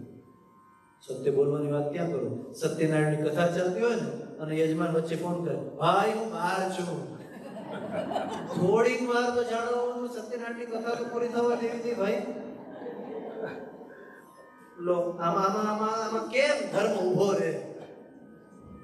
આ એટલે આ બળદ એક પગ ઉપર ઉભો છે, એક જ પગ છે, અને એ પણ આપણે કાપીએ છીએ. ધ્યાન રાખજો, એ પગ પણ આપણે જ કાપીએ છીએ. શું? સત્યનું આચરણ જ નથી. સત્ય કહેતા સત્ય બોલવું તો ખરું, પણ જે છે એ બધું એ સત્ય સ્વરૂપી પરમાત્માનું છે એમ જાણીને વ્યવહાર કરવો. જે છે એ બધું સત્ય સ્વરૂપી પરમાત્મા છે, એ જ છે, એ જ સત્ય, એ જ નારાયણ એટલે સત્યનારાયણ છે. નકર ક્યાં સત્યનારાયણનો અવતાર થાય છે? 24 અવતારમાં સત્યનારાયણ નામ નહીં, પણ સત્ય એ જ નારાયણ. જે કંઈ પણ દેખાય છે એ નારાયણ છે, એ પરમાત્મા છે. એમ જો અરે આપણે જડમાં તો શું જવાનું? આપણે ચેતનમાં નથી જોઈ શકતા, આપણે જીવોમાં પણ નથી જોઈ શકતા, આપણે બાજુવાળાનું હિત નથી કરી શકતા, આપણે બાજુવાળાનું સારું નથી વિચારી શકતા. એના માટે ખોટું બોલવું પડે, ખોટું કરવું પડે તો આપણે કરીએ છીએ. ધર્મ એક જ પગ, આ બહુ ધ્યાનથી, આ રૂપક બહુ ધ્યાનથી સાંભળવા જેવું છે. ધર્મ એક જ પગ ઉપર ઊભો છે અને આપણે એ પગ પણ તોડવા માંગીએ છીએ અને પૂછીએ છીએ ધર્મ ક્યાં છે? વાક કોનો છે આમાં? આચરણ નથી કરવું, પ્રશ્નો કરવા છે. એ ધર્મને એક પગે જુએ છે. એટલે પરીક્ષિતજી પૂછે છે. એટલા માટે ભગવાનનું નેક્સ્ટ જે નામ છે એ નામ આવ્યું પરીક્ષિત જ્ઞાન પોષક. પરીક્ષિતને હજી ઘણું બધું જ્ઞાન ભગવાન આપશે, સુખદેવજીના રૂપે આપશે, પણ એ કેવી રીતના, ક્યારે, કેમ, શું કામ, એની પાછળની કથા શું છે, શું કામ એ પરીક્ષિતે ભાગવતની કથા સાંભળી, એ બધું આપણે સાંભળવાનું છે. પણ આવતા વ્યક્તિ અત્યારે સમય થયો છે. આવો એક જ મિનિટમાં ભગવાનનું નામ લઈ, કેમ કે આગળ આપણે આનંદના ગરબાનો પાઠ પણ કરવાનો છે, મહાપ્રસાદ પણ લેવાનો છે, એની પહેલા થાળની આરતી પણ કરવાની છે. એટલે સમયનું પણ ધ્યાન રાખી આવો પ્રેમપૂર્વક ભગવાનના ચરણોમાં ધ્યાન લગાવીએ. શ્રીમન્નારાયણ નારાયણ શ્રીમન્નારાયણ નારાયણ શ્રીમન્નારાયણ